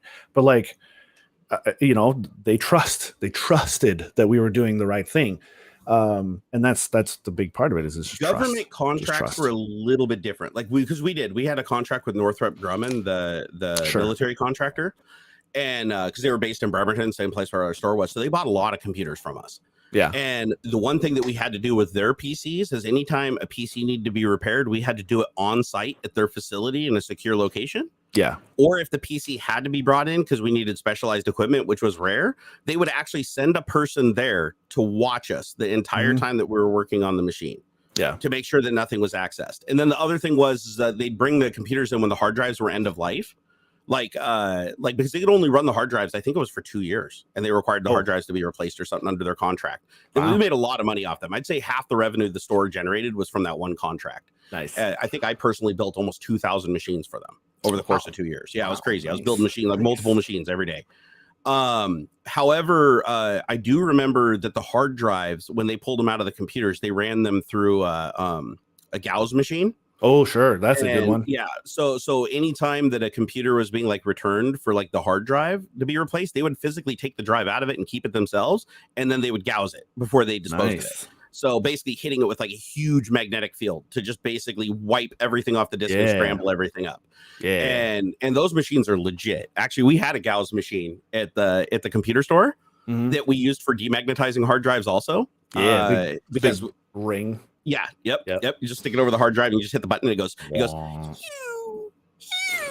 like it makes like this weird, like little laser noise and the drive's gone. I remember too, if you did it next to a monitor, the monitor would just like, the monitor would be like, wonk, and the picture would like crush over and turn into a rainbow on the side of the screen. And then you'd have to like take the thing and stick it out in front of it and hit the button again and it'd kind of bring the screen back. So you had to be careful with it. It was like a super, super powerful thing. The other thing we had too was what do they call it? A static gun. Have you seen the electrostatic discharge gun?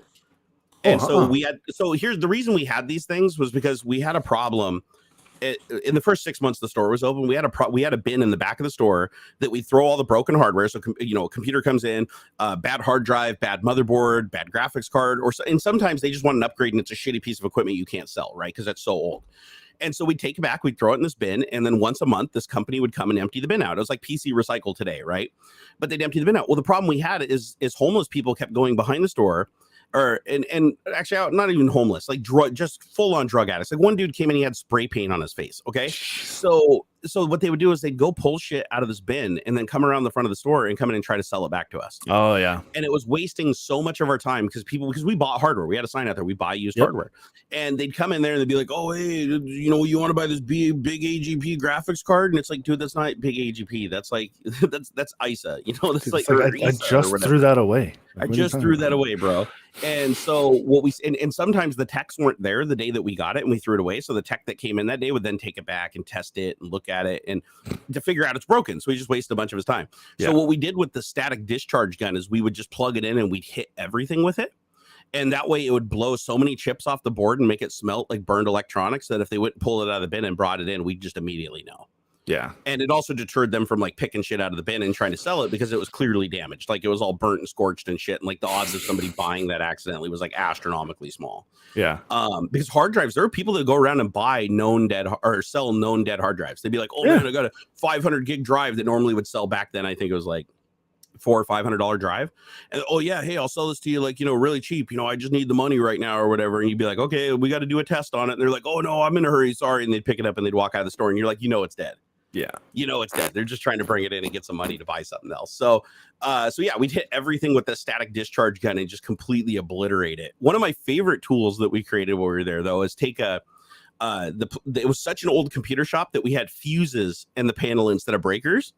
And these fuses would take a while to blow. Like if you shorted something, the fuse would literally take 3 seconds before it blew up. Wow. And so what we did is we took a cable and cut it off an old coffee pot that we had, and we took it and we just hooked it onto the Molex connector for power. Nice. And we'd plug that into hard drives. We'd plug it into motherboards. We would plug it into anything that we could get that had a Molex connector on it. And we would just goose the button on the power strip and go, and it'd be like pop, pop, pop, pop, like popcorn, pop, pop, pop. And there was actually little caps and shit stuck in the wall, like in the drywall. Because we would blow these things up and it would just throw shrapnel all over the place. And it was the coolest sounding thing when we did it. But you could only leave it on for like a second at a time. Yeah. Because if you didn't, you'd burn the fuse.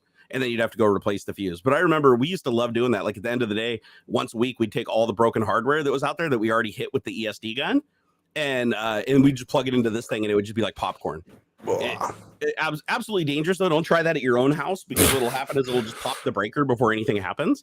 Yeah. You need to be in like an old house with a fuse. And again, I highly don't recommend doing it because when you're doing that, you're putting a ton of stress on the wires in the wall, having a dead short like that.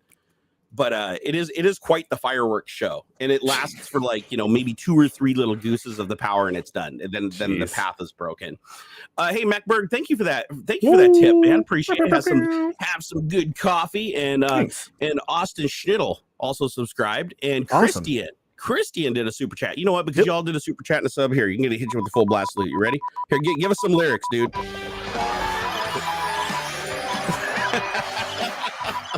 I am AuxxZillary and I speak in I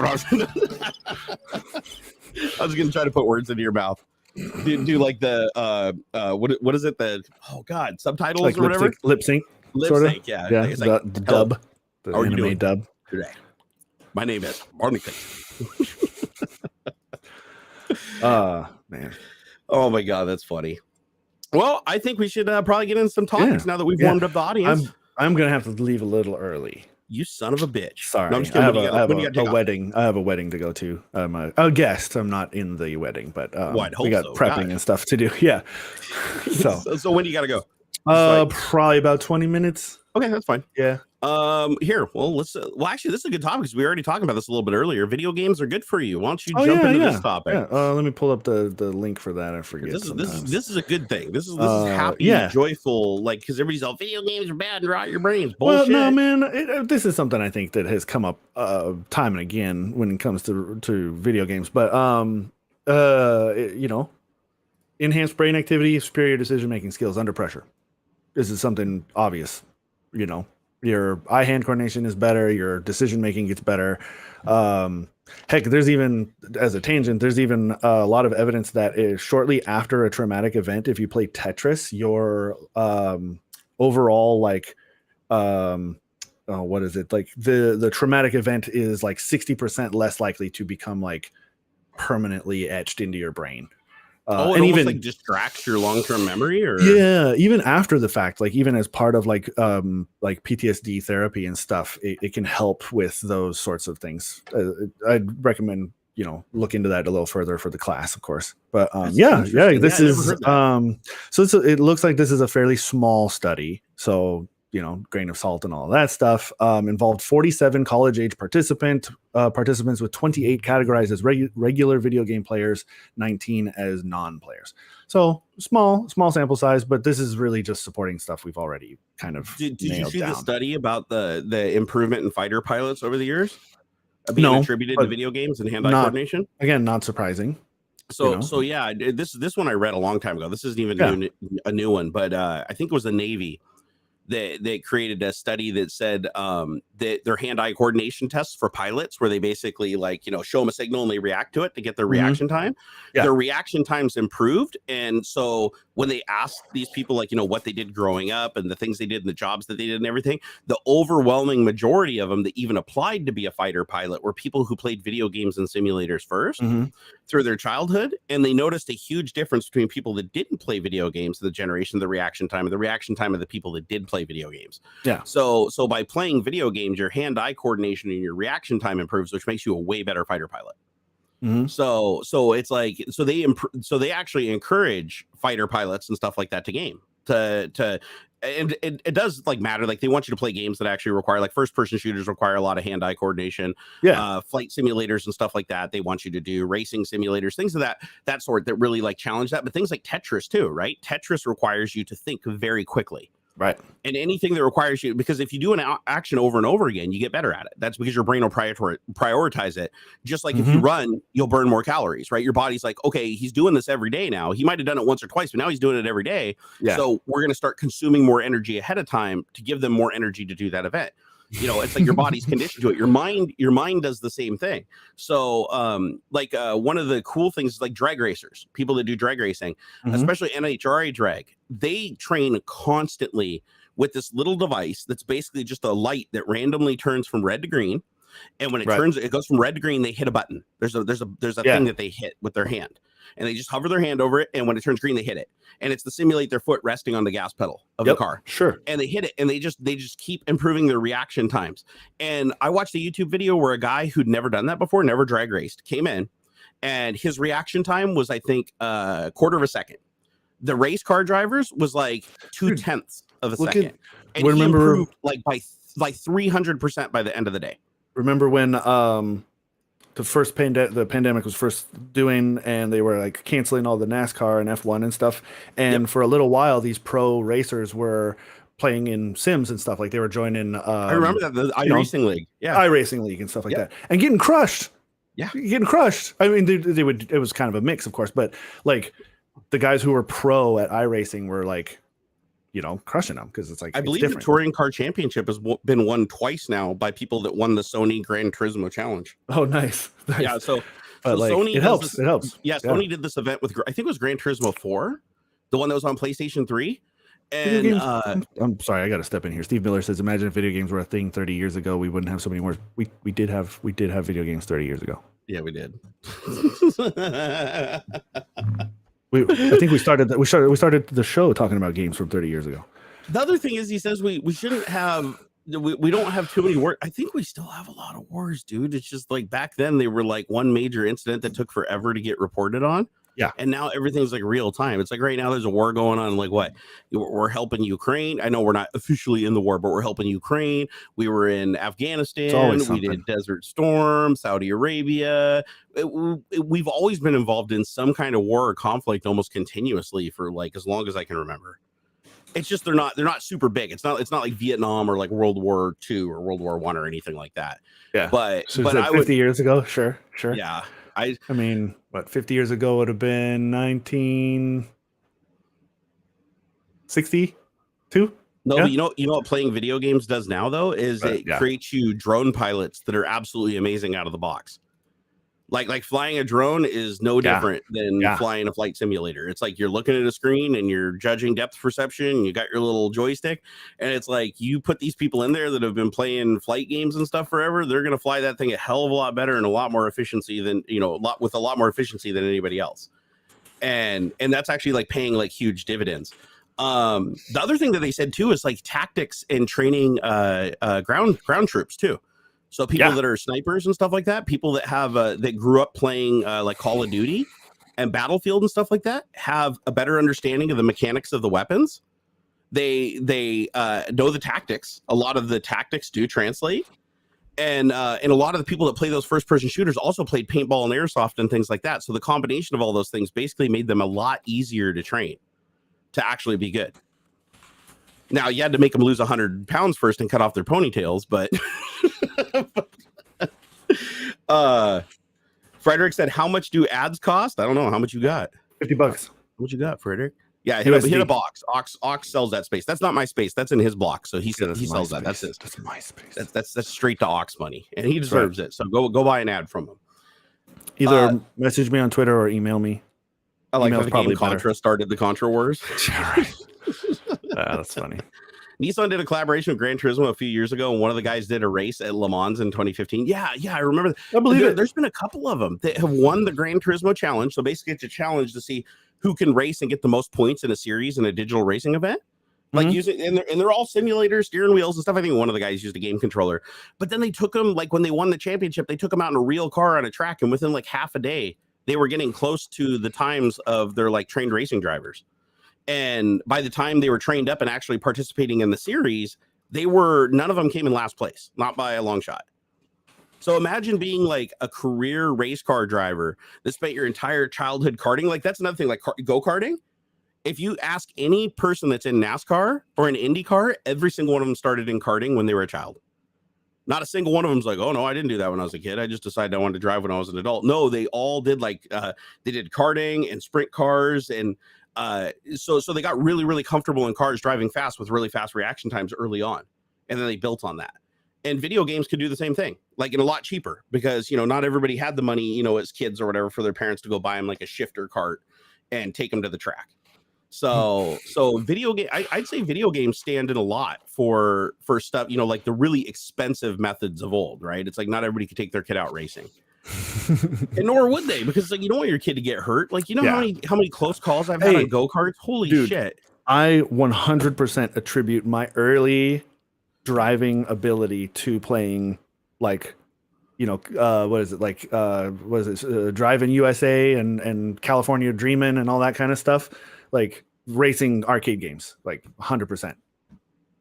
I believe it. Oh man, we're doing good. We got the porn bots. That's good. Awesome. Yeah, I really wanted to go to that one. Oh my gosh. You're doing a good job when the porn bots show up. What I don't get is how, after all these years, are they still profitable doing this? Like, if we all just took a minute to educate our grandmas and our grandpas and our aunts and the generation that wasn't raised on computers, how are these guys ever getting a single person to bite and rip off? Yet they're getting tons of money. Dude, it's not old folk anymore. There's a gap, man. I'm telling you. Because we grew up in a part of, like, don't trust anybody on the internet and blah blah blah blah blah.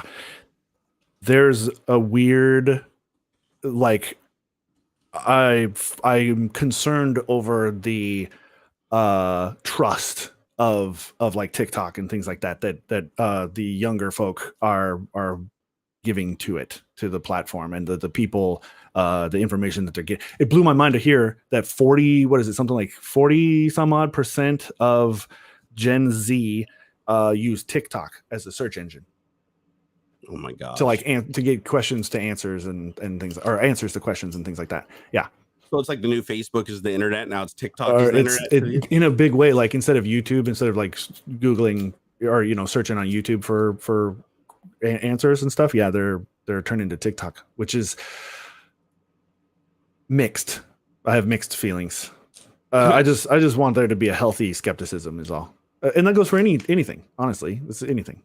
What is okay? So I just looked at Twitter, and Linus is trending again. Yeah, that's what I was talking about earlier. Yeah. Something about a backpack. Like Gamers Nexus said something about a backpack they were selling. I think it's related to it not having a warranty or an explicit one. Fixed that though. Didn't they say the other day they fixed that and their legal's going over it or something like that? I guess yeah. Nick Light came out and he's like, yeah, we have this like trust me, bro, right now sort of thing. And we're having legal go over the actual doc, the proper actual warranty or whatever. But he's like, if here's the gist of it and that kind of stuff. I don't know. Seems a weird thing for people to be getting bent out of shape over. It's just weird that it's like trending. Like all I can think of is because they sold so many of them, right? I think it was like the record sales. I think Linus said publicly that they beat NCIX or whatever, like for the top sales in a single day revenue wise.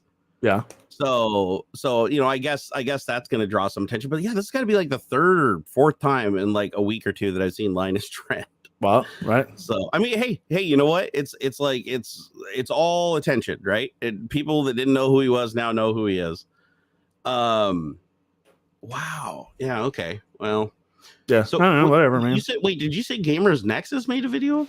I don't know if they made a video, but they were Nick Light tagged them in his like, hey, we're trying to fix it kind of thing, and I don't know. So there was some conversation there. Yeah. Well, I know Gamers Nexus is like really, really good, like in his journalism and his reporting and everything. Like I have a lot of respect for Steve. Right? Yeah, man. We heard you like warranties. Oh, he actually LTT versus Gamer Nexus warranty beliefs. Okay, yeah, he did do a video. Okay, he did do a video. It's like Linus no warranty, Steve yes warranty. I don't know. I guess I haven't looked at it very closely, but I thought I saw a tweet that said that their legal team is going over it and they're going to warranty it, for like defects and damage for lifetime or something like that. Like that. So I'm curious where that'll go. I'm sure it's just a matter of it just coming out of legal because man, it's whatever. They're going to cover their fucking backpack. You know what I didn't understand about this whole thing though is like Linus, I don't think they warranted anything on their website. Like I don't recall going there in the underwear having a warranty or stuff. I'm sure there's some boilerplate thing that like most online shops will have where like, hey, you have 2 weeks or 30 days to get us back and we're only going to cover manufacturing defects and blah blah blah. We're not responsible for shipping damage and blah blah. I'm sure. How would you not? What is it? Can't fall default warranty on products. Most countries I know of have like some kind of default warranty. That's what I mean. You have to do. Yeah. So I'd imagine that would just be the blanket. Like if you don't have your own policy, that minimum would kick in, right? All right. Some sort of consumer protection thing that. Yeah, exactly. Right. Yeah. Interesting. Well, I don't know. It's just yeah. It's whatever. It's people being the other upset thing is over Linus is a polarizing guy. Just I notice a lot of people most people aren't indifferent to him. They either really like him or they really hate him. Okay. And we went robot for a minute for a second. We went robot for a second. It's fine. It says here we dropped 64 frames. Oh, that was it then. Yeah. So sorry about that. Is the audio fixed now? Yeah. Everybody's like, it's back. It's back. Sweet. So I just thought that was interesting. But yeah, I've noticed that people they either like and defend Linus or they're against him. Like there's no like in the middle, like blah. Like who's that guy? Like who cares? Like it's always one way or the other. And I'd imagine that that's just because of how much they sold. Like just the sheer number. Like I personally think the backpack's overpriced. I don't know what backpacks cost this day, but like I think it was like $250 or something. I'm like, that's a lot of money to spend on a backpack. I don't care. Like I think my Swiss backpack that I bought, that was like a really, really nice one that I still have after like 20 years. I want to say when I bought that thing, it was like $80 or something, 70 or $80. And that was a super expensive backpack back then. So unless it's like a designer one or something like that, that might be why so many people are mad that it didn't have like an explicit warranty. It's just because of the sheer price of it. Yeah, probably. I mean, and I get that. This looks pretty cool. This looks like a pretty nice backpack. Well, it's a really nice backpack. Yeah, $250. So it's up there. I'm not spending that. And not unless it's made out of like Cordura fucking, slice resistant nylon and comes with like metal like level 3A armor plate in the back. Dude, yeah, like I have a sling that I spent like $100 and something on it, and it will protect me from like someone trying to slice me and stuff. Like like I said, I spent like $120 on a thing hella years ago, and the thing is my best backpack. I love it to death. It's made by a company that makes gun bags and stuff, so it's like. So I went to Swiss, right? Swiss they're good backpacks. They extend them for 10 years. They have 10-year warranty. Dude, JanSport gives you a lifetime warranty. And I beat the shit out of JanSport does. Okay. They're the best. So a Swiss backpack, like the one that I have today, that's like 20 years old, the updated version of it is $89. Yeah. And the most expensive backpack they have on their entire website, and this is directly from this website. This is the MSRP. This isn't like getting a discount from like the other site that you go to. Their most expensive laptop bag, that's like a big, thick laptop bag, like about roughly the same dimensions as Linus's, $129. So, and that's with a USP Smart Scan laptop backpack, something Wagner with like, you know, all kinds of crazy features. JanSport would probably be more expensive though, huh? Like maybe. I remember JanSport's nice. Being expensive. I remember for a minute my mom dated like their VP of product development or something, and he gave me a backpack and a binder, and he's like, dude, if you can break this backpack, like I will make sure that you get backpacks for like the rest of your life. And I went on a mission to fuck this backpack up. I stuffed like 7 days worth of clothes in it. I stood on it to like pack it in there, and I zipped the thing and I whipped it around. I kicked it into the poles. I was mean to this backpack as a middle schooler. It lasted me like 6 years. It was the best backpack. JanSport, I'm sold. I'll buy their stuff if I ever have. I've never owned a JanSport backpack. But I see them all the time. They're probably the most common backpack that you see. Oh yeah, for like school and stuff for sure. Okay, for their school backpacks, you're looking at $48 to $70. Yeah. What about their laptop bags? Let me see. Okay, so they're freaking hiking backpack, like their big backpacks, $70. I mean, they're all under 100. There's only like one or two that are over $100. They're all so $250 is a big ask for a laptop bag.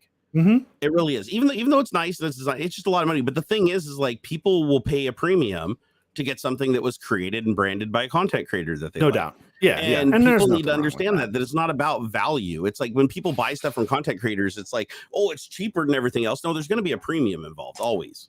That is value. Value is subjective. The value I'm getting out of that is not out of its usefulness as a laptop bag. The value I'm getting out of it is because I bought something from Linus. Oh, Diabolic Joy said it's a big bag. You guys should watch the Short Circuit. No, I've seen the Short Circuit. It looks great. Big. It looks like a great bag. Probably, if this didn't have LTT on it, would probably go for $100. Yeah, the only backpacks I've seen that are $250 are like the really big hiking backpacks that have the frame built into them and stuff. Yeah, right. A camera bag with all kinds of special padding and like special zippy thingies, and that's kind of what this is definitely taking some inspiration from camera bags and that sort nice of backpack though, technology thing. If it was like $150, it looks good. I'd buy it. I might seriously consider it at $150 actually. Yeah, because it does look like a nice bag. And the thing is, the price might drop on it too, because you have to keep in mind to make this, like Linus has a design department. He pays people like with color swatches and design. There's a lot of money probably wrapped up in designing it. They've gone through 4 waves. So the first wave was 9,700 pieces. So they're up to almost 40,000 pieces sold. So why not sell it for $250 if everybody's buying every unit? Like, that makes good business sense. So. You know, people get mad. Like people got mad at the whole GPU thing. It's like, oh, $3,000 for GPU. Fuck you, miners. It's like the reason people are selling them for $3,000 is because the miners were willing to pay it. Yeah. Like at the end of the day, it's like the company's going to do whatever's most profitable for it. And the only way those prices come down is if they make less money selling it for that price. Like if it gets boycotted or the miners stop buying it, and then that brings the prices back down. Yeah. So people, it's just business. It sucks. You know, I hate it because I'm on the losing end of that, like more often than not these days. but you know, it is business. Like people are going to sell something for what they can get for it, not for what they like. If it's MSRP and everybody buys it up in 10 seconds and as fast as they can produce them, they're selling. They're going to try to up the price and up the price and up the price until they get to a point where they're selling a little bit slower and they're selling more consistently because they're going to make a lot more money. And they'll be able to weather a much bigger storm if shit hits the fan because they'll have a buffer.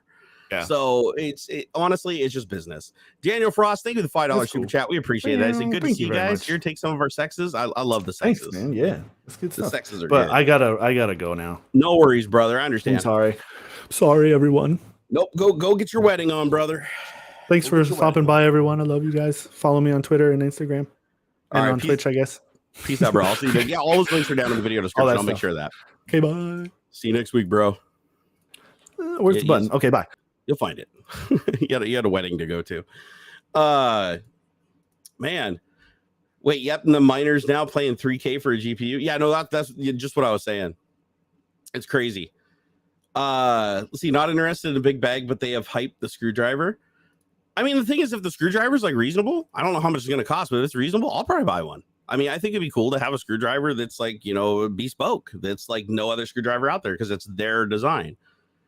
Oh, damn, Van. Thank you for the $10 super chat. I appreciate that, brother. Here, take the 8-button salute. Bam, bam, bam, bam, bam, bam, bam.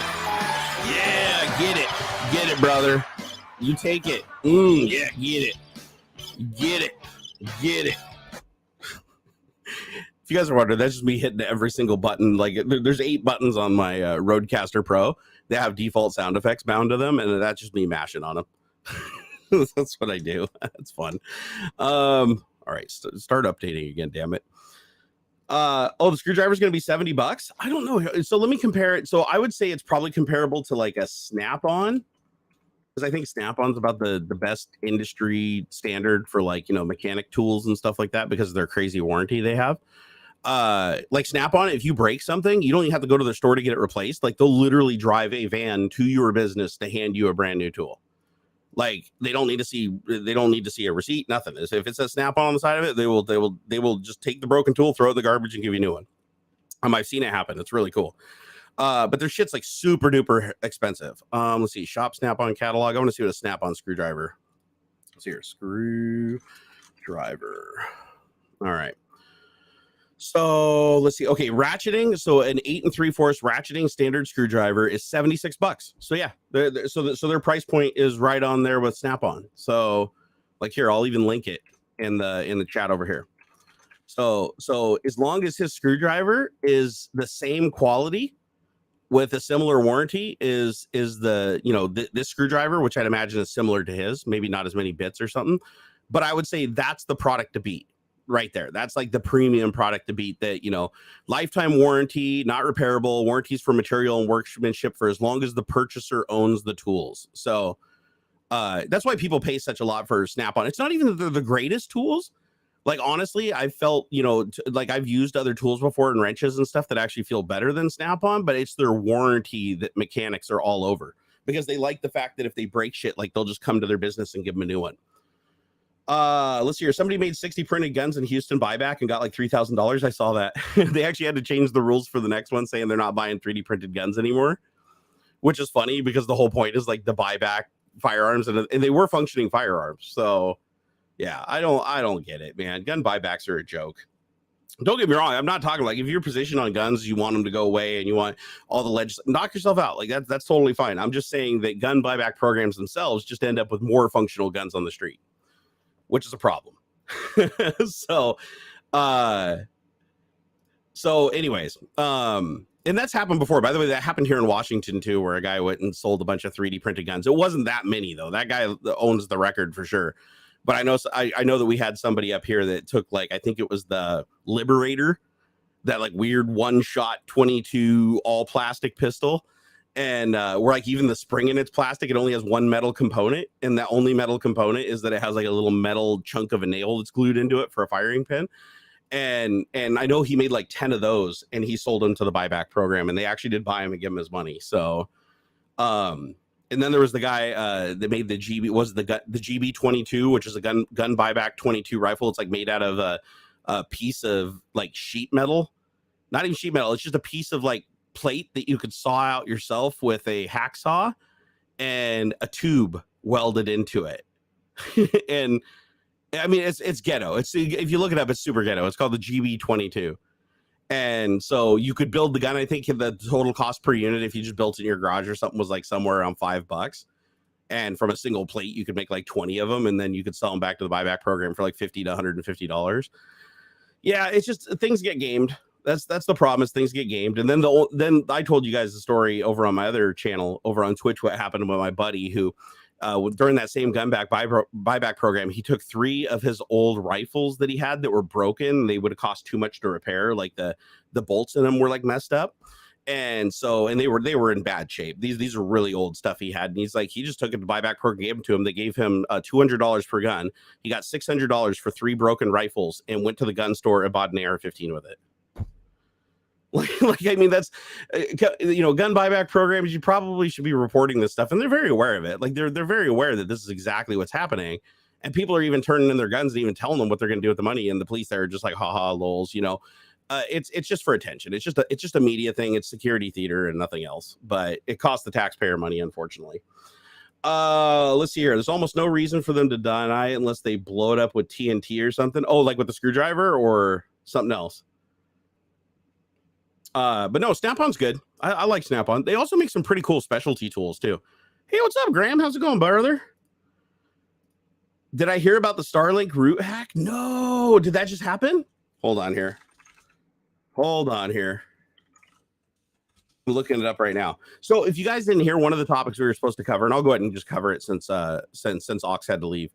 So Starlink had applied for a government subsidy of $900 million, just short of $1 billion, right? The big B, to subsidize their Starlink network because it's not profitable. Like the network is losing money hand over fist.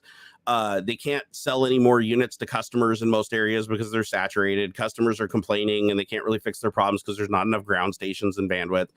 It's kind of fallen apart for them a little bit. So they really needed that subsidy and they got turned down for it, which means now they're going to have to increase the price of service again here pretty soon. Wait, it was a password. Let's see here. Did you hear about Starlink root hack? Yes, somebody hacked Starlink. If you want, give me root here. Send me a text message confirming that that's your real account.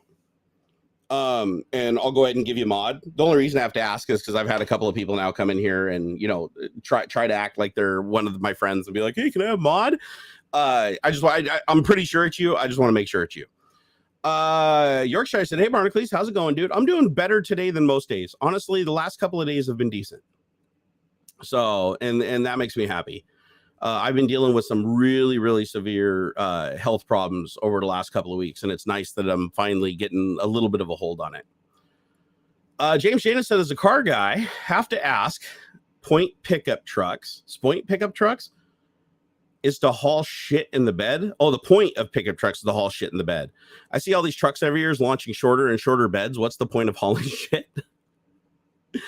Yeah, no, I don't get it either. I know what you mean. Like where it's like they have like the super ultra king cab and it's like the bed is so short you can't even fit like a dirt bike in it or something. I don't know. I think it's weird. I think it's really weird. Yep, it's you. Hold on here. Yep, just making sure. All right, here, I'll give you a mod, Graham. Give me a sec. All right, you should have moderator now, my friend. Holy shit, Valiant Brand. Or let me try to pronounce the whole thing. Valiant Brand, Surviving, Hexagon, and Self-Help just tipped $33. Make us holler. Yeah. Valiant Brand gave me $33. Yeah, Valiant Brand gave me $33. Ox is gonna get a little bit of the $33, but I'm gonna keep the other half. Yeah, woo! Yeah. All right, that's what we do now when people tip. Rosarian Buck said, call Amber Heard if you want shit in the bed. Oh my god, that's the best. That is the absolute best.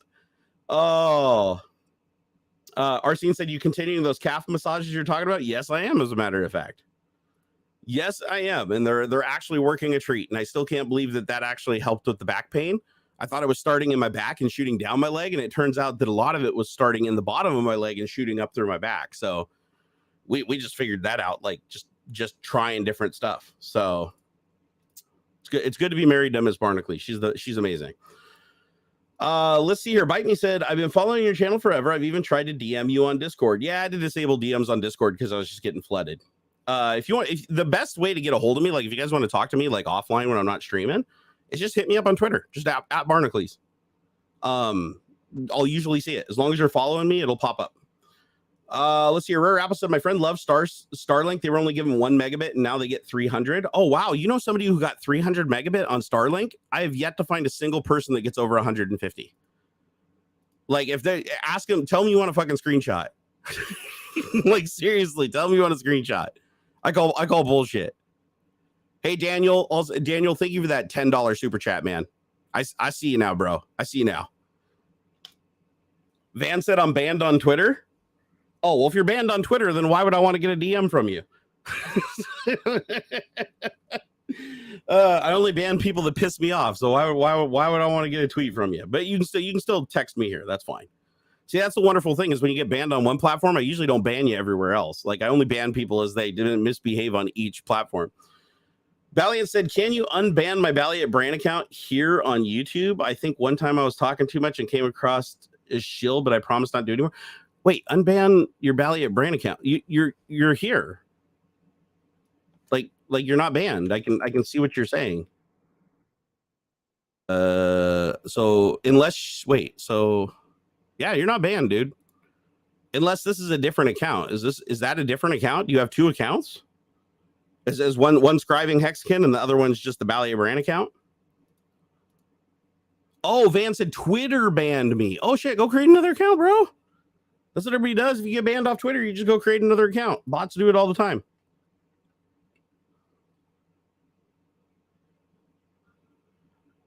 Oh, your main account gets the comments hidden. I don't even know. Can somebody tell me how do you unban somebody on YouTube? Because you have to like click on their name to ban them, and you can't click on their name if they're banned.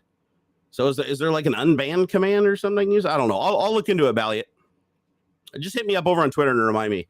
I'll figure out how to do it. But I think right now you have to actually like go into settings and go to the banned list and scroll through the 5,000 people that are banned and then like undo it. So it's like a huge process. You can't just like you do on Twitch, just type /unban.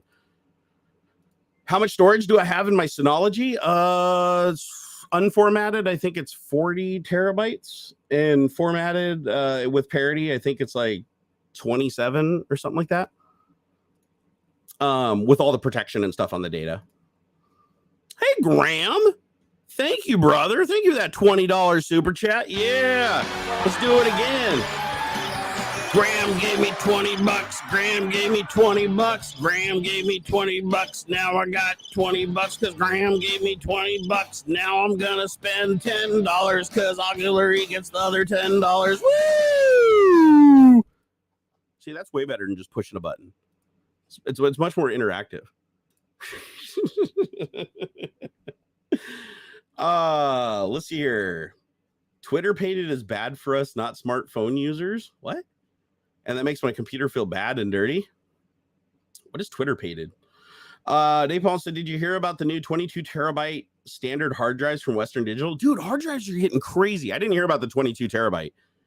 But didn't Linus like review like a 30 terabyte SSD? Like I don't that's got to be like a $10,000 drive. But hold on here, 30 TB SSD. I could have swore he did. Here, let me see. Samsung makes one too. Oh, damn, Samsung makes one?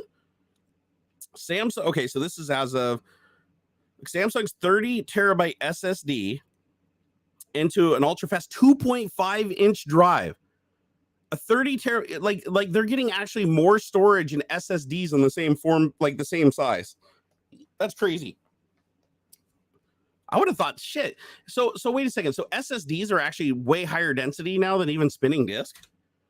That's crazy. I remember when like a 128, gigabyte SSD cost more than, a 1 terabyte spinning disk.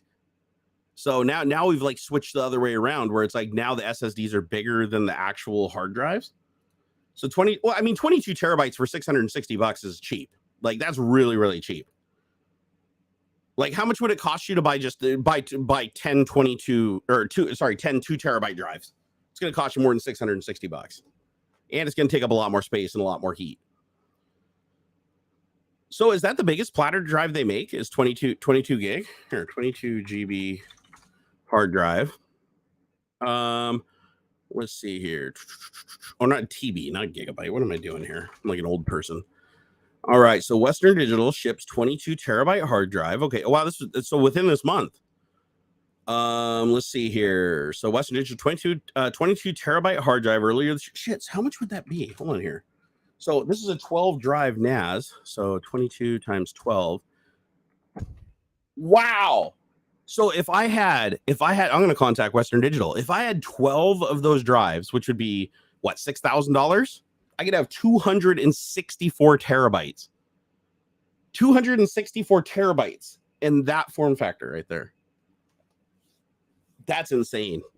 Oh my God, that is insane.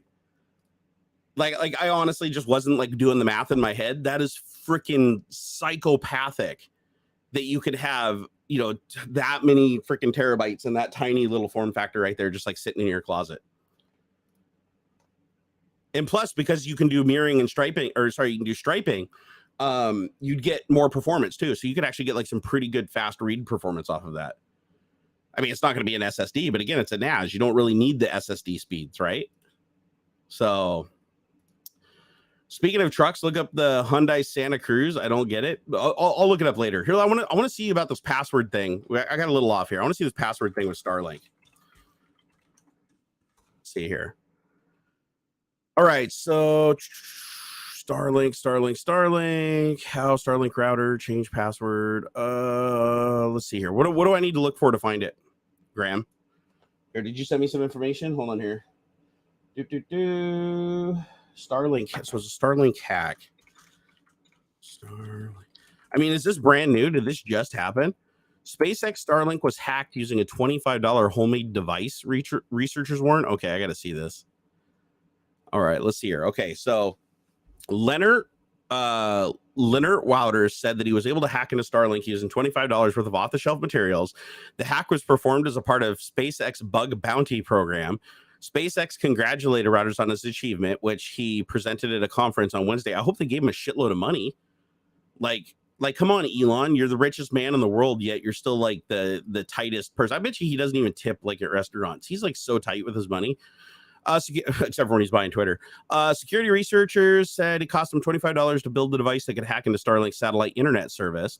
So when they're saying hack in, are they just saying that he was able to get free Starlink, basically? Like by like mimicking, hey, what's up, Loyal? How's it going, brother? So are they just saying that he didn't like hack root and like take over the system? He basically just figured out how to get like free internet using this Wi-Fi device, or here, let's see. So obviously they fixed it, right? They must have fixed it by now. If Elon's acknowledging it publicly, then it has to be fixed. Otherwise, that would just draw more people to do it. It said the widespread availability of Starlink user terminals exposes them to the hardware hackers and opens the door for an attacker to freely explore the network. Oh, okay. So this is a little bit bigger than I thought. SpaceX did not respond to a request to comment from Insider. It says a researcher based at a Belgian university, KU Leuven, revealed the security breakdown at a computer security conference in Las Vegas earlier this week. Oh, DEF CON. I forgot DEF CON was going on. On Wednesday, he showed, I want to go to DEF CON someday, but I don't know if it'll happen with my health issues. On Wednesday, he showed attendees a mod chip, also known as a homemade circuit board, that he built to hack the Starlink network. The mod chip was built using parts that could easily be bought off the shelf for around $25 and would attach directly to a Starlink dish, according to the publication. Okay, so it's still using the Starlink hardware. It wasn't like he was creating his own beam steering device. Let's see here. Elon Musk, vacation on super. No, what the fuck's that? Okay, the device would allow hackers to run code on the Starlink devices and access the entire network as well as part of the system that was previously inaccessible. Wait a second. So this means that he found a way to not only access the network to get internet, he actually could access everybody else's hardware. So would this be the equivalent of somebody like hacking a cable modem and getting root on the network and being able to go to everybody else's cable modem and packet sniff everybody else's traffic? That's crazy, man. If it's anything close to that, that's super, super bad. It looks like he released the plans to make the mod chip on GitHub, although I'd imagine they had to have already patched this. There's no way that they didn't patch this. Let's see, a router. Or what if it was a problem with the actual satellites or an architectural problem that they couldn't fix? That does happen, guys. Routers performed a hack as part of SpaceX program, which pays researchers to find bug bounties and Starlink services. On Wednesday, SpaceX congratulated him that he discovered it and issued an update to its software. Okay, so they already fixed it. Though routers told Wired Starlink will remain vulnerable to the hack until SpaceX creates a new version of the main chip in its terminals. Okay, so they got a software fix, but the hardware fix won't happen until later. Let's see here. A Starlink hack could quickly become a matter of international security. Early this year, Ukraine's military began using Starlink terminals after Russia allegedly hacked into the country's previous satellite provider. On Monday, the U.S. Air Force announced that it's making plans to use Starlink. Yeah, that'd be kind of a big deal now, wouldn't it? Starlink currently has a user base of over 400,000 subscribers across the globe. That's actually not as bad. Only 400,000, and they're already like denying people access to the network. Like, boy, they are properly fucked. I know there's people that like Starlink, don't get me wrong, and I like the idea. I personally want it to succeed as it was advertised, but it just can't. It actually can't. And now we're seeing, what that means in the end. Yeah, no, only 400,000. That's ridiculous. Like, Like for the amount of satellites that have been deployed and the amount of money that has been put into that program and the dead satellites and the network and everything like that, it's not going well. And 400,000 people, and they've already saturated the network. Like this is not going to scale well. I know he says once the V2 satellites come online and they have Starship to like, pump these things out hundreds at a time, that'll solve all the problems, but they're already like literally years late on even doing an orbital flight with Starship. So my guess is if they said that they were going to have V2 satellites out next year, it's going to be the next 10 years. Elon overpromises and underdelivers. He has his entire career. Never once has he had any product anywhere other than a novelty like the flamethrower or selling bricks or whatever. Never has he shipped a product as he said it would be at the time he said it would ship. It never happens. But that's the thing, is the hype, right? He wants to be able to say, look, I can do more than the competition, and then release at the same time the competition catches up. So it looks like he was first to it, but in reality, he released at the same time as everybody else. With some exceptions. Don't get me wrong. I love Tesla. I think the Tesla Plaid is an amazing achievement and an amazing vehicle, even though a bunch of them like caught fire and killed a bunch of people. But what are you going to do with a car that has 1,000 horsepower? Oh, we got another bot. Look at this. They're already back. Let's go ahead and show them the door there. Why would I check out that site when there's so many better ones? Loyal said the idea is cool. Speeds are great, but every hour or so we lose upload for like 10 seconds after they moved satellites around earlier this year. No, and I hear about that experience from lots of people. Like, don't get me wrong. I get a couple of people that message me that say they love Starlinks. It's faster than their previous internet connection that they had with their 4G LTE with like a high gain boosted antenna. And I think that's great that they have an option that's actually like more practical. I think for those people, it's amazing for those few people. But man, you guys would not believe how many messages I get from people that actually have Starlink. They actually have it. And there's so many drawbacks and problems they had. Now, don't they have a bandwidth limit now? Like I think when Starlink originally shipped, they said that it'd be unlimited. Like they were really making a big deal. Like, oh, unlike other satellite networks, like HughesNet, we're unlimited, and now I think they're limiting because they're hitting bandwidth walls with only 400,000 people on their network. We're talking about a global internet. We're talking about global around the entire world, not just one area, and they only have 440,000 users, and they're already saturating their network. That's not good. Starlink versus HughesNet is no competition. Well, no, fair enough, but HughesNet is a GeoSat. So you're not going to have dropped packets, but you're not going to have the bandwidth either. And it's really expensive. And it has no upstream. As far as I know, doesn't HughesNet still require like a landline for sending the packets and then the satellite just broadcasts them down? I don't know if it's bidirectional yet. I don't think it is. I don't know how it could possibly handle that. Oh, and the latency sucks too. Yeah, no, the latency is well over a second, like a full second, because that satellite, I think, is literally hundreds of miles away, whereas Elon satellites are just like, barely outside of orbit. Hey, what's up, James? He said with TikTok and the clones, real shorts, all the content's garbage, crap, comedy, bad acting, people copying each other, react videos, etc. Comments, everybody says the videos are crap. The thing is TikTok, they all steal from each other, man. Everybody steals from everybody. Like YouTube has all the features of TikTok. Instagram has all the features of TikTok. TikTok stole all the features of YouTube with like the longer video formats supported and stuff now. Everybody is just homologating to one standard of content creation. But unfortunately, the most profitable content is short content because of short attention spans and being able to sell ads. Everything's shifting towards short content. And it's weird because it's one of those situations that just like porn where everybody's like, oh, I don't watch it, but then everybody secretly does.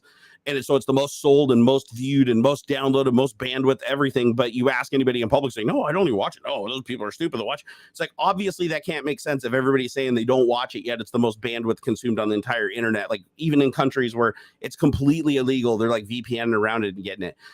It's the same type of thing that you get when you're talking about like TikTok and stuff like that, or short form content. People are like, oh man, bring back more long form content. We want to see more long videos. But unfortunately, their browsing habits, when they go to TikTok and stay on there for like an hour scrolling video, where on YouTube, they're only watching 1 or 2 videos in that same period of time. The little spidey sense and the advertisement revenue goes, oh, even though they say that's not what they want, that's where we're most profitable. So we're going to keep doing that. It all comes down to business, unfortunately. And it's sad because I noticed, like, on YouTube, I notice what TikTok is doing. Like you can see that there is a huge shift in content on YouTube to go to shorter and shorter form content, and the quality of the content and the frequency of the content is reducing. Well, those people transition into TikTok, because TikTok, you can create a lot more content way faster. And a lot of these people have their own advertisements inside of the video, like, hey, today's TikTok is sponsored by blah. And so they're getting money directly from the sponsor, and they're not having to worry about it, because TikTok has crappy revenue share. Like, TikTok, I think, is the worst platform for revenue share for advertisements. Like, I think they pay, it's ridiculous, like 1% or something. It's really dumb.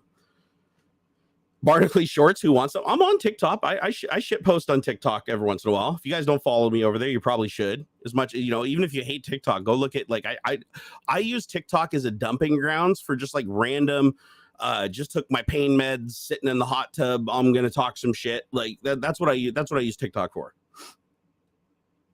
SpaceX is really doing some good work to warm climate with rocket exhaust. CO2 emissions they do are huge. That 10 launches a day that Musk talks about, no thank you. Well, actually, they're going to do more than that. Like, it will exceed that. Think about this. Starship has 32 or 39 Raptor engines just on the first stage. So yeah, that's a lot of CO2. But to be fair, anybody that thinks Elon Musk cares about climate is like smoking crack. His record doesn't show it. He publicly said he was for climate for a long time because he needed to sell cars. And that was a big selling point of electric cars, is to basically say, oh, do you want to be a polluter? But the truth is, those cars, all the battery packs are manufactured in unregulated China, where they're just spewing everything into the air. He got kicked off of the EPA's SMP list or whatever because their company's documentation didn't prove to them that they were doing anything for climate change. Quite the opposite. And now he's completely changed his stance, and he's putting money behind electing people that don't even believe climate change is real and believe it's a hoax. So, but again, it's like, you know, I used to be fair, I used to think Elon was amazing. Like, I was his biggest fan for a long, long time, and I'd defend that guy to the death. But man, after the more and more research I do on him, and the more and more stuff I look at, like the tunneling project that he did, where he sold all the bricks and didn't do what he said he was going to do for homeless shelters, the stuff that he said he was going to do for World Hunger and Challenge, got a plan and still wouldn't put a single dime towards it and just ignored him. It's just he's not a good person. He's really a terrible person. However, I will give him more credit's due. Like, I don't believe that SpaceX would be doing what it's doing today without him. Like, and Tesla, even though he was the person that almost killed Tesla, he was really good at bringing the right people in to correct. You know, he sucked at designing the Roadster. It failed. It almost sunk Tesla. He hired somebody else to design the Model S. And that ended up being the most successful electric car of all time. So, you know, he's really good at getting money out of people, saying whatever it takes, you know, lying to people to get that money, and then dragging it out however long it takes to create something, and then sensationalizing it, you know, after the fact.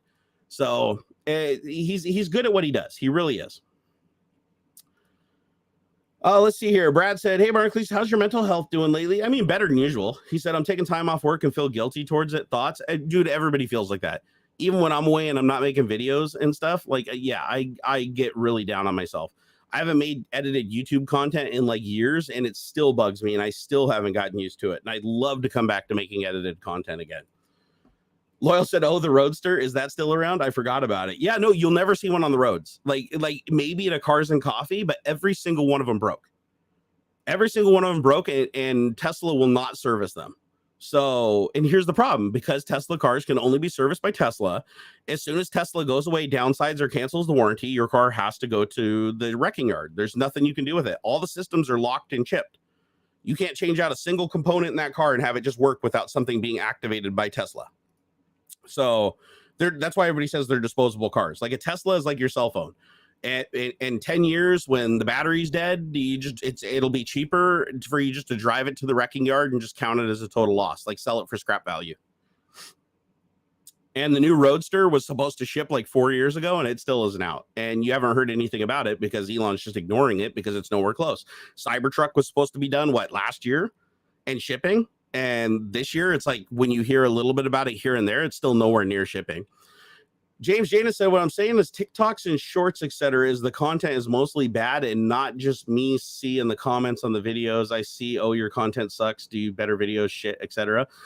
Well, I mean, everybody talks shit on YouTube too. I mean, all the comments are garbage on here too.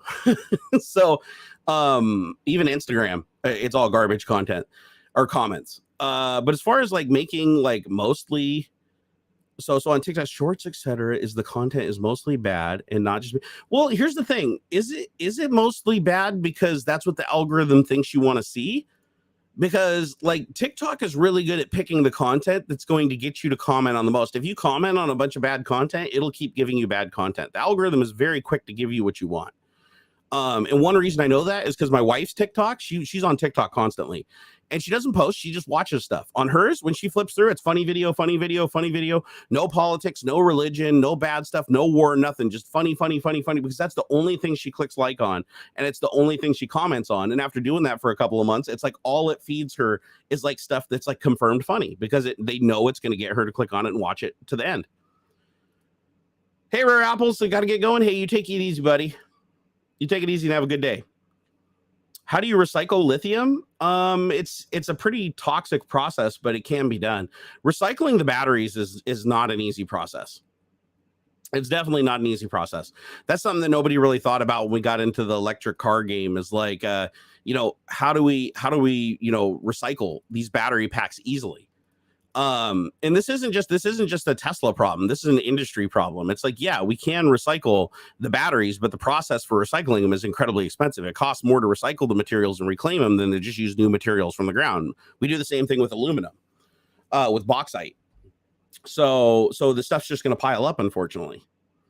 And like wind, have you ever heard about the problem with the wind turbines? So the big wind turbines that we use for power generation, the blades have so much force on them that they have to be made out of this carbon fiber composite. And not only does that make them insanely expensive, like each blade is literally like $1 million. If they crack or break and they have to be replaced, I think it's like once every like 5 years or something like that, they have to be replaced because of stress. And to recycle them, there's only one place on the planet that can recycle them, and it's very slow. Very, very slow, because since they're a composite and they have all this material and stuff, it's like you can't just heat it up and like separate out the materials. It's not like metal where you just, you smelt it. You can't do that with this. It's like a huge, long, complicated process. And so nobody does it. So these blades just pile up. I mean, it's good for the one company that does recycle them because they've got a profitable business now, but they're basically so useless that it's not even worth recycling them because it's so expensive. So they just let them sit around. Oh, Loyal, you said they just bury them in Montana? Yeah, see, it doesn't surprise me a bit. It really doesn't surprise me, because once the blades are gone, it's like, okay, to recycle them, first you have to transport them to the recycling place, which is only one place on Earth. So to ship a blade that's so long you can't transport it by road without like very specialized equipment and an entire motorcade, to get that to a boat that's big enough to transfer it and to get it to the harbor or whatever close to the place where they can recycle them. Like by the time you get the blade there, you probably spent $300,000-$500,000, like half the price of a new blade, just to get it to the recycling center. So they need to figure something else out. They need to figure out how to manufacture those blades in such a way that it's more cost effective and easier to recycle. But that's the weird thing with alternative energy. Same with solar panels. So solar panels are another component that, because of the epoxy that they use to bond it, they're really hard to like tear apart into their individual components and recycle them entirely. And so everybody that creates all these alternative energy sources, they're just like, this is the data for what it does now, but they don't do the long-term projections. They just assume that, okay, if we just solve the problem now, maybe in 10 years, we'll have a solution for how to replace the shit when it breaks.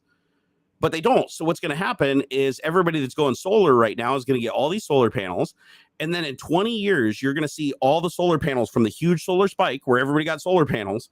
You're going to see over a couple of years here in 10 years, it's just going to massively spike through the roof how many of these solar panels just start showing up in landfills. And you're not going to have a company that's like, oh, we can recycle these really cheap and actually sell the materials for cheaper than cost. You're going to have to pass some kind of legislation that says you have to force companies to buy a certain percentage, even though the recycled material is more expensive and harder to work with. Which they already do with plastic. Like that's recycled plastic. It's really expensive. Recycling plastic is way more expensive than just making new plastics from petroleum. It's actually even with the increase in fuel price, it's like the recycled material is super expensive to produce. So now companies have to use a certain amount of recycled plastic in what they're creating, depending on what it is. And because you have to buy the material, and it costs more and it's harder to work with. So how long we have had solar panels? Oh, dude, solar panels have been around for, 50, 60 years in some form or another. I mean, back in the day, we started with photovoltaic cells, which were like super inefficient, and we worked our way up, and now we're like growing the medium for like now we grow crystals to make satellite dishes instead of using what were they called? Like the old style satellite dishes that look like a grid of squares. And now we have the ones that look like crystal. Like when you look at them close, it looks like crystal growing across the substrate. So those ones they've gotten a lot less toxic. Like it used to be incredibly toxic to make a solar panel. Now it's not nearly as toxic to produce one. But when it comes time to recycling them, all the manpower that's required to tear them apart into their core components and the stuff that can't be recycled, like the polymers and stuff inside of it, what are you going to do? Solar panels were on roofs when I was a kid, 50 plus now. Yeah, I mean, the solar panels have been around for a very long time. I mean, they literally were like a part of, I think not the first satellite we launched. First satellite we launched was battery powered, but it wasn't long until we were using solar panels on satellites. When they get 1,000 watts on a panel, then it'll be worth it. Well, I mean, honestly, it is worth it right now in some areas. I mean, last I checked, you can get a panel that's like what, like 3 foot by 2 foot that generates like 300 watts. I feel like even just like 10 years ago, that same panel would have made like 80, like with the last technology. So I do feel like they're getting way better. I feel like solar panels are getting to the point now where it's like, we're really close to just having a, solar cell you can put on the back of your cell phone and just charge it during the day. I know they already have cases that do that, but they don't work very well. But I'm just saying we'll probably get to a point where solar panels become effective enough that you can just walk around with your phone and it'll just charge. The technology I'm actually interested in the most, though, is charging devices using RF. It's a proven technology. It's just we're not putting out enough power in the right band to do it. So we're still refining the technology. But there's already demos you can go see everywhere of them charging cell phones off of Wi-Fi access points by just being in proximity of them.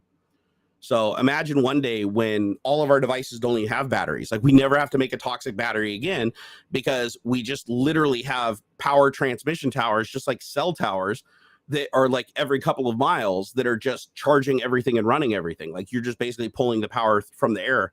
I mean, it's super inefficient, but I'm just saying at some point, if we could create a power source that's, nearly infinite and clean, like, cold fusion or something like that, then we could take that inefficiency and use it. And the trade-off would be not as many toxic batteries and things like that are waste. And so Leslie said, won't happen, Jerry. Not in our lifetime. It won't, but it absolutely will happen. See, that's the thing is a lot of people say stuff will never happen. 50 years ago, everybody said that, didn't think something like the internet would exist, didn't think that we'd be having virtual reality. We're like running around inside of a world in real time. It's too inefficient now. I mean, it's just like solar. Solar used to be ridiculously inefficient, and now solar is a lot more efficient. It's like we figure out new technologies as we go, and we figure out new ways to do stuff that we didn't even conceive before. So I don't think it'll be in our lifetime, but I think as electronics become more efficient with their power use and our ability to transmit power at an insanely I mean, hell, we literally have the sun pointing at us, for crying out loud. Like the amount of power that the sun is hitting the planet with is enough to power the entire planet over 1 million times. So if we could figure out how to use, RF in combination with solar, pressure gradients in the air, heat differentials, and we find a way to harvest all of that energy simultaneously, you could probably get some pretty effective shit in the future. It's the laws of RF, though. Signal drops off the square of the distance. No, that's why I was saying that you'd need an absurd amount of power. I'm specifically saying that the power inefficiency doesn't matter because we'd be transmitting in the hundreds of millions of gigawatts. Like imagine a radio tower that was designed to reach like the other side of the universe through like every dust cloud and everything like that. I'm talking about taking all of the power of the sun and radiating it as RF so that it can reach into areas and penetrate through areas that sunlight can't, or visible light. I mean, it's all radio waves. I mean, visible light, for crying out loud, is a wave, right? I mean, it's a different frequency that we can physically see. Hey, what's up, Loyal? Said your YouTube streams are awesome. I appreciate it. Have to run. I'll keep on listening. Hey, you take it easy, brother. Have a good day. Thoughts on thermal solar versus electrical? There's cases where thermal is more effective, is more efficient, but not for power generation. because you'd have to use thermistors or thermocouples, and they're not efficient at all. Thermocouples are horribly inefficient. However, for heating water, they're fantastic. Like solar water heaters are amazing. Like we built one when I was a kid to heat our swimming pool, and it was like insane. Like it heated the swimming pool more than if we used, 5,000 watts from the house to run like a heater in the swimming pool. I even remember at one point my dad, he hooked up the heater coil in a like an old electric water heater.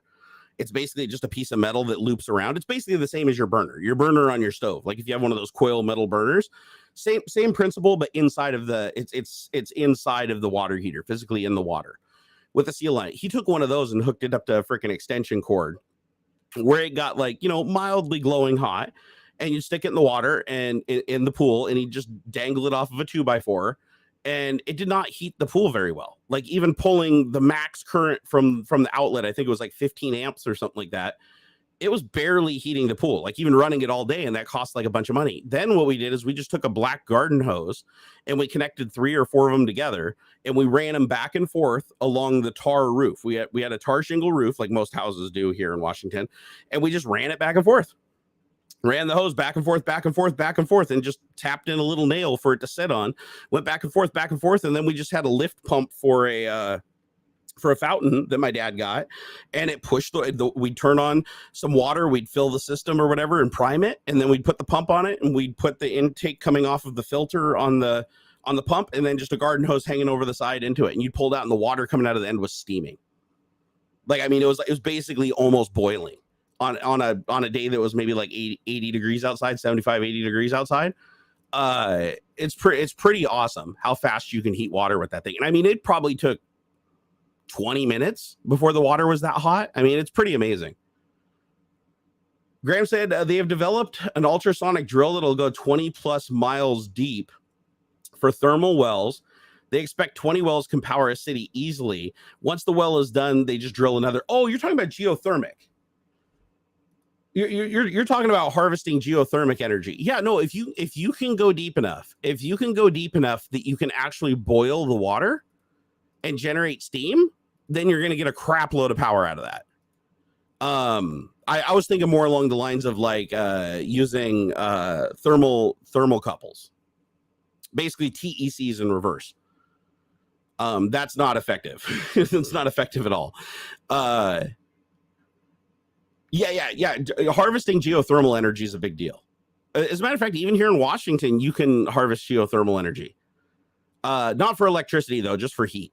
You have to be able to get enough heat from the source to boil water if you want to make electricity, because you need the steam to turn turbines. You're not gonna extract energy, effectively from just pulling the heat out of the water. You need the steam pressure to turn something. However, if you just want to heat your house or cool your house, geothermal is awesome. I guess it's really popular in Oregon.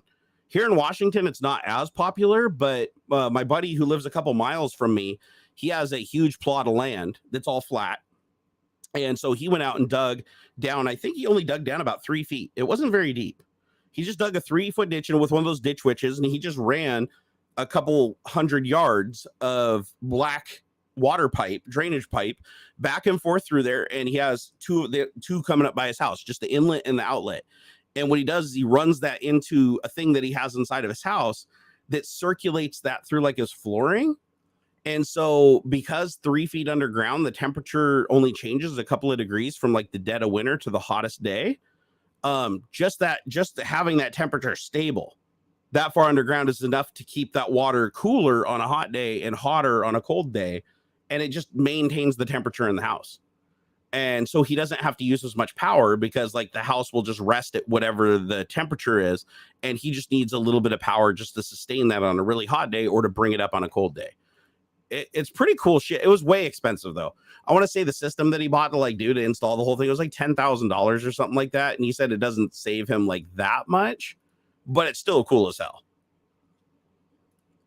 I mean, we don't have too many crazy hot days here in Washington, and it's kind of our cold days aren't that bad either, realistically.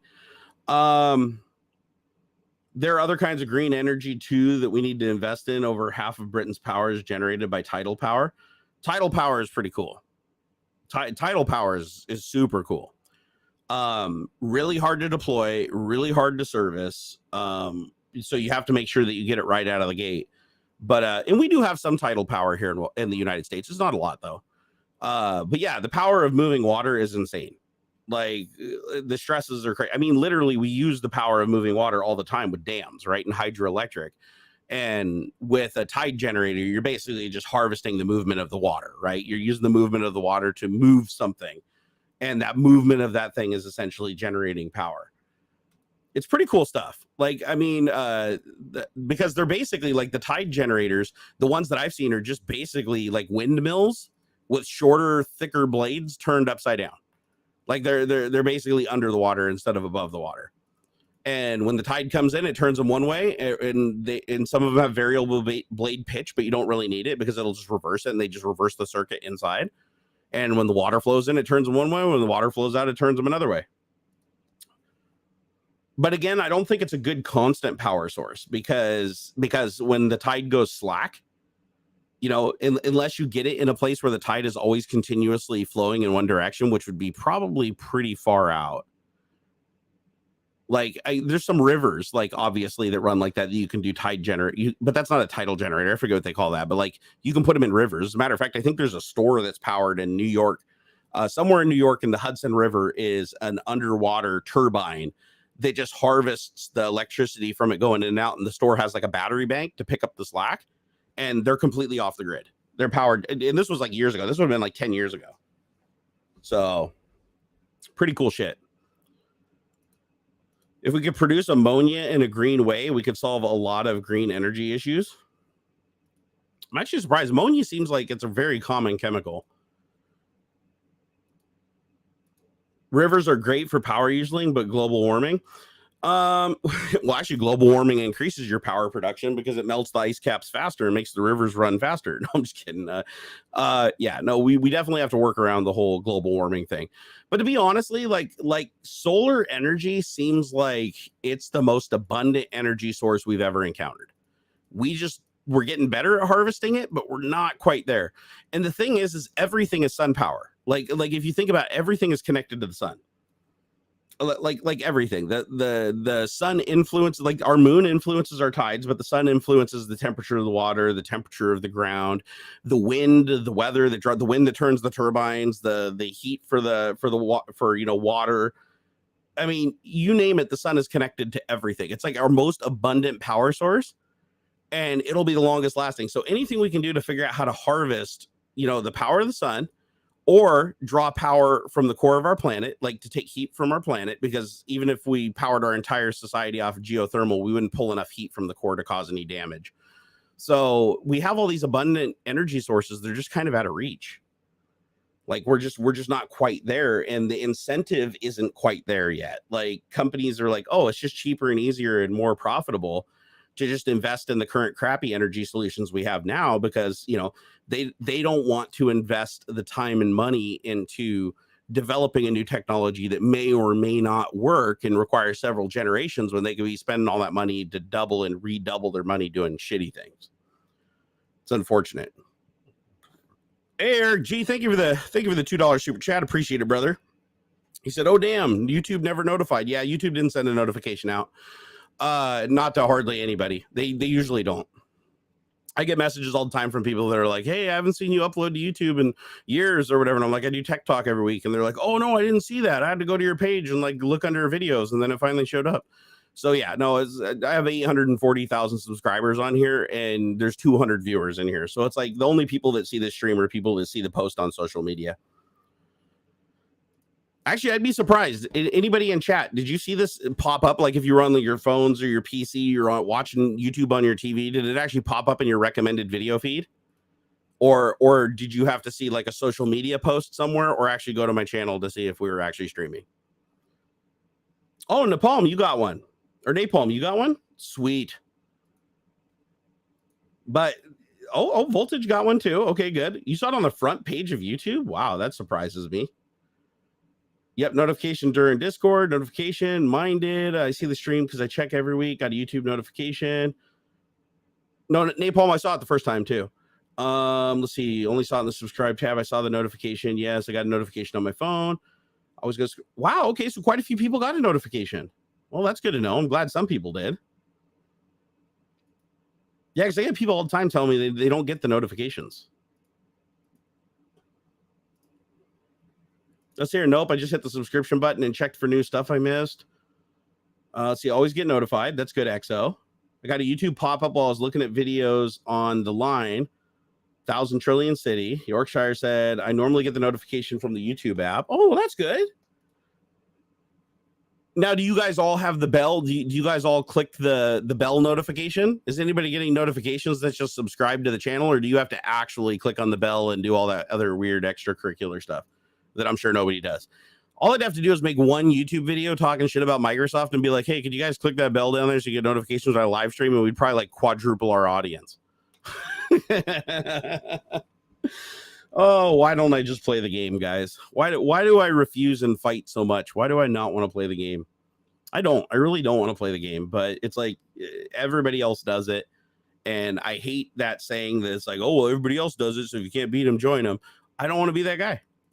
I don't want to be that guy that just throws in the towel like everybody else. I just kind of want to do my thing and see how it goes. But who knows? Someday I'll probably have to give in and just start chilling like everybody else. Let's see here. You were notified by the bell through the YouTube app. Just checked. I haven't checked the bell, but I did get a notification. Oh, you got a notification without checking the bell? Okay, that's impressive. David said front page of YouTube. How the hell can I be on the front page of YouTube and only have 189 viewers? I'm just that bad, guys. I'm just that bad. It's too bad. It's too bad Ox had to leave earlier because he wanted to talk about this Necrobots are the future thing. Basically, it was an article that we found on a science website talking about turning dead spiders into these Necrobots. So this is the link if you guys want to go check it out. If you don't like spiders, skip it because it's got some imagery on there you might not want to see. But it's when a mechanical engineering graduate student, Faye Yap, saw a dead spider curled up in the hallway. It got her thinking about whether it could be used as a robotics component. You know, that's just a normal thing. Like, oh yeah, dead animal. Let's see if we can hook that shit up to some electrodes. Said turning dead spiders into mechanical grippers. Maybe some of people's idea of a nightmare scenario, but it could have tangible benefits. Spider legs can grip large, delicate, and irregularly shaped objects firmly and softly without breaking them. So in collaboration with the mechanical engineer Daniel Preston, Yap and her colleagues at Rice University discovered a way to make the dead wolf spider's legs unfurl and grip onto objects. They call this new type of robotics necrobotics. Weirdly, spider legs don't have muscles for extension, but instead move their legs via hydraulic pressure. I just learned that from Ox today, by the way, before the stream started. He said they have what's called a prosoma chamber or cephalothorax,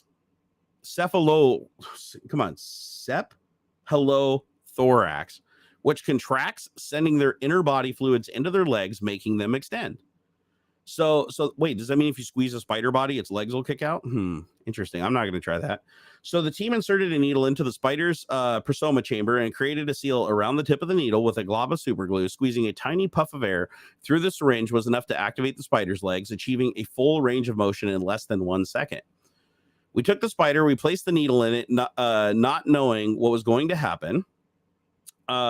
We had an estimate of where we wanted to place the needle, and when we did, it worked the first time right off the bat. I don't even know how to describe that moment. The team were able to make the dead spider grip onto a small ball and use the experiment to determine a peak grip force of 0.35 millinewtons. Okay, well, that's very little. You wouldn't even feel that. They then demonstrated the use of a dead spider to pick up delicate objects and electronics using electronics. It shows a picture of a spider picking up like a resistor attached to an electric breadboard and then move the block around a polyurethane foam. They then showed that the spider could bear the weight of another spider about the same size. Since the spiders extend their legs by exerting hydraulic pressure from their cephalothorax, when they die, the hydraulic system doesn't work anymore. The flexor muscles in the spider's legs go into a rigor mortis, but as the muscles only work in one direction, the spider curls up. While most man-made robotic components are quite complex to manufacture, spiders are complex already, and unfortunately for arachnophobes, are plentiful in supply. The concept of necrobotics proposed in this work takes advantage of a unique design created by nature that can be complicated or even impossible to replicate artificially. Spiders are also biodegradable, well, obviously. So using them as robot parts would cut the amount of waste in robotics. Oh God, this is just creeping me out. One of the applications we could see being used for micro manipulation and could include things like microelectronic devices. One drawback to the dead spider, only one drawback to the dead spider grippers is that it starts to experience some wear and tear after 2 days or 1,000 open and close cycles. We think that that's related issues to the dehydration of the joints. We think we can overcome that by applying polymeric coating. Okay. So polymeric coating to seal the spider so that it doesn't dry out. The researchers experimented with the coating of the wolf spiders and beeswax and found a mass decrease that's 17 times less than the uncoated spider over 10 days, which meant it was retaining more water and its hydraulic system might function longer. That is just crazy. So yeah, it's basically a gripper machine. Exactly. It's like imagine a claw machine that they upscaled this and used like a bird. What do they call them? The bird spider, that like the biggest spider in the world. It's like, I think it's called like the bird tarantula, and it like literally jumps up and grabs birds and eats them. I mean, it's like nightmare fuel. Don't look it up if you've never seen it. So are you saying you could take something big like that potentially and just hook some freaking air pump pneumatic valves onto it and use it as a gripper? I wonder if they'll figure out like other things too, like how to give it more grip force. Like, because right now the grip force is fixed. It's whatever the legs fold into their natural state. But obviously the spider can actually put in the work to make them grip tighter. So I don't know. They could probably figure out some. Where do you get them from? Do you just have to find them or kill a lot of them? Well, in this experiment, it sounds like they just found the dead ones. But I'd imagine if this was actually used in some kind of tangible thing, they would grow them and just slaughter them. Oh, it's the Goliath bird eater spider, the largest spider in the world. That was close. They're crazy. They're crazy big. Like, it's like if I saw one in nature, I'd just scream and run away. Mountain Dew said, was this stream only with Jerry or the other guys? Aux had to leave a little early, and David Hewlett had to he's renovating some stuff, so he had to move some furniture today. So he said as soon as he's done with all that stuff, he'll be back to the stream. So we'll see him in the future again. We got to get our Dr. Rodney McKay Stargate fix up in this bitch. Let's see. I know I have a nightmare arcade grabber machine with large spider grabs. See, that would be crazy. Just having like a giant tarantula or a bird spider is like the manipulator in the spider machine. And then they figure out how to get the spider to produce web when it's dead. So like the line that comes down and actually grabs the prize is actually like a web that's being extruded by like electrocuting the spider. Arsene said, holy fuck, those are huge. Yeah, don't look up the bird eating spider if you're arachnophobe. Fucking thing is huge. Like nobody, I bet you didn't think that there was a spider that large on the planet. I mean, it's literally like a giant crab. Like I would not mess with it. Imagine Necrobot spies. Necroputin Necrobot coming soon. I know, it's like weekend at Bernie's basically. Yeah, they're crazy big. The other one is another one that freaked me out was the biggest crab in the world. I think it's called the coconut crab, because they literally break coconuts with their claws. That's how big they are. And apparently there's like an island where there's like 1 million of these things running around like everywhere. Like you can't go anywhere without seeing like 100 of them. I saw a video of a dude just like walking around them, because apparently they don't like attack humans or anything. They just kind of like, ignore us. Can you cook them? Do they taste good? I don't think so. Well, I'd imagine you could, but I haven't heard of anybody doing it. I think they only exist in like a couple of areas. Like I don't think they're everywhere.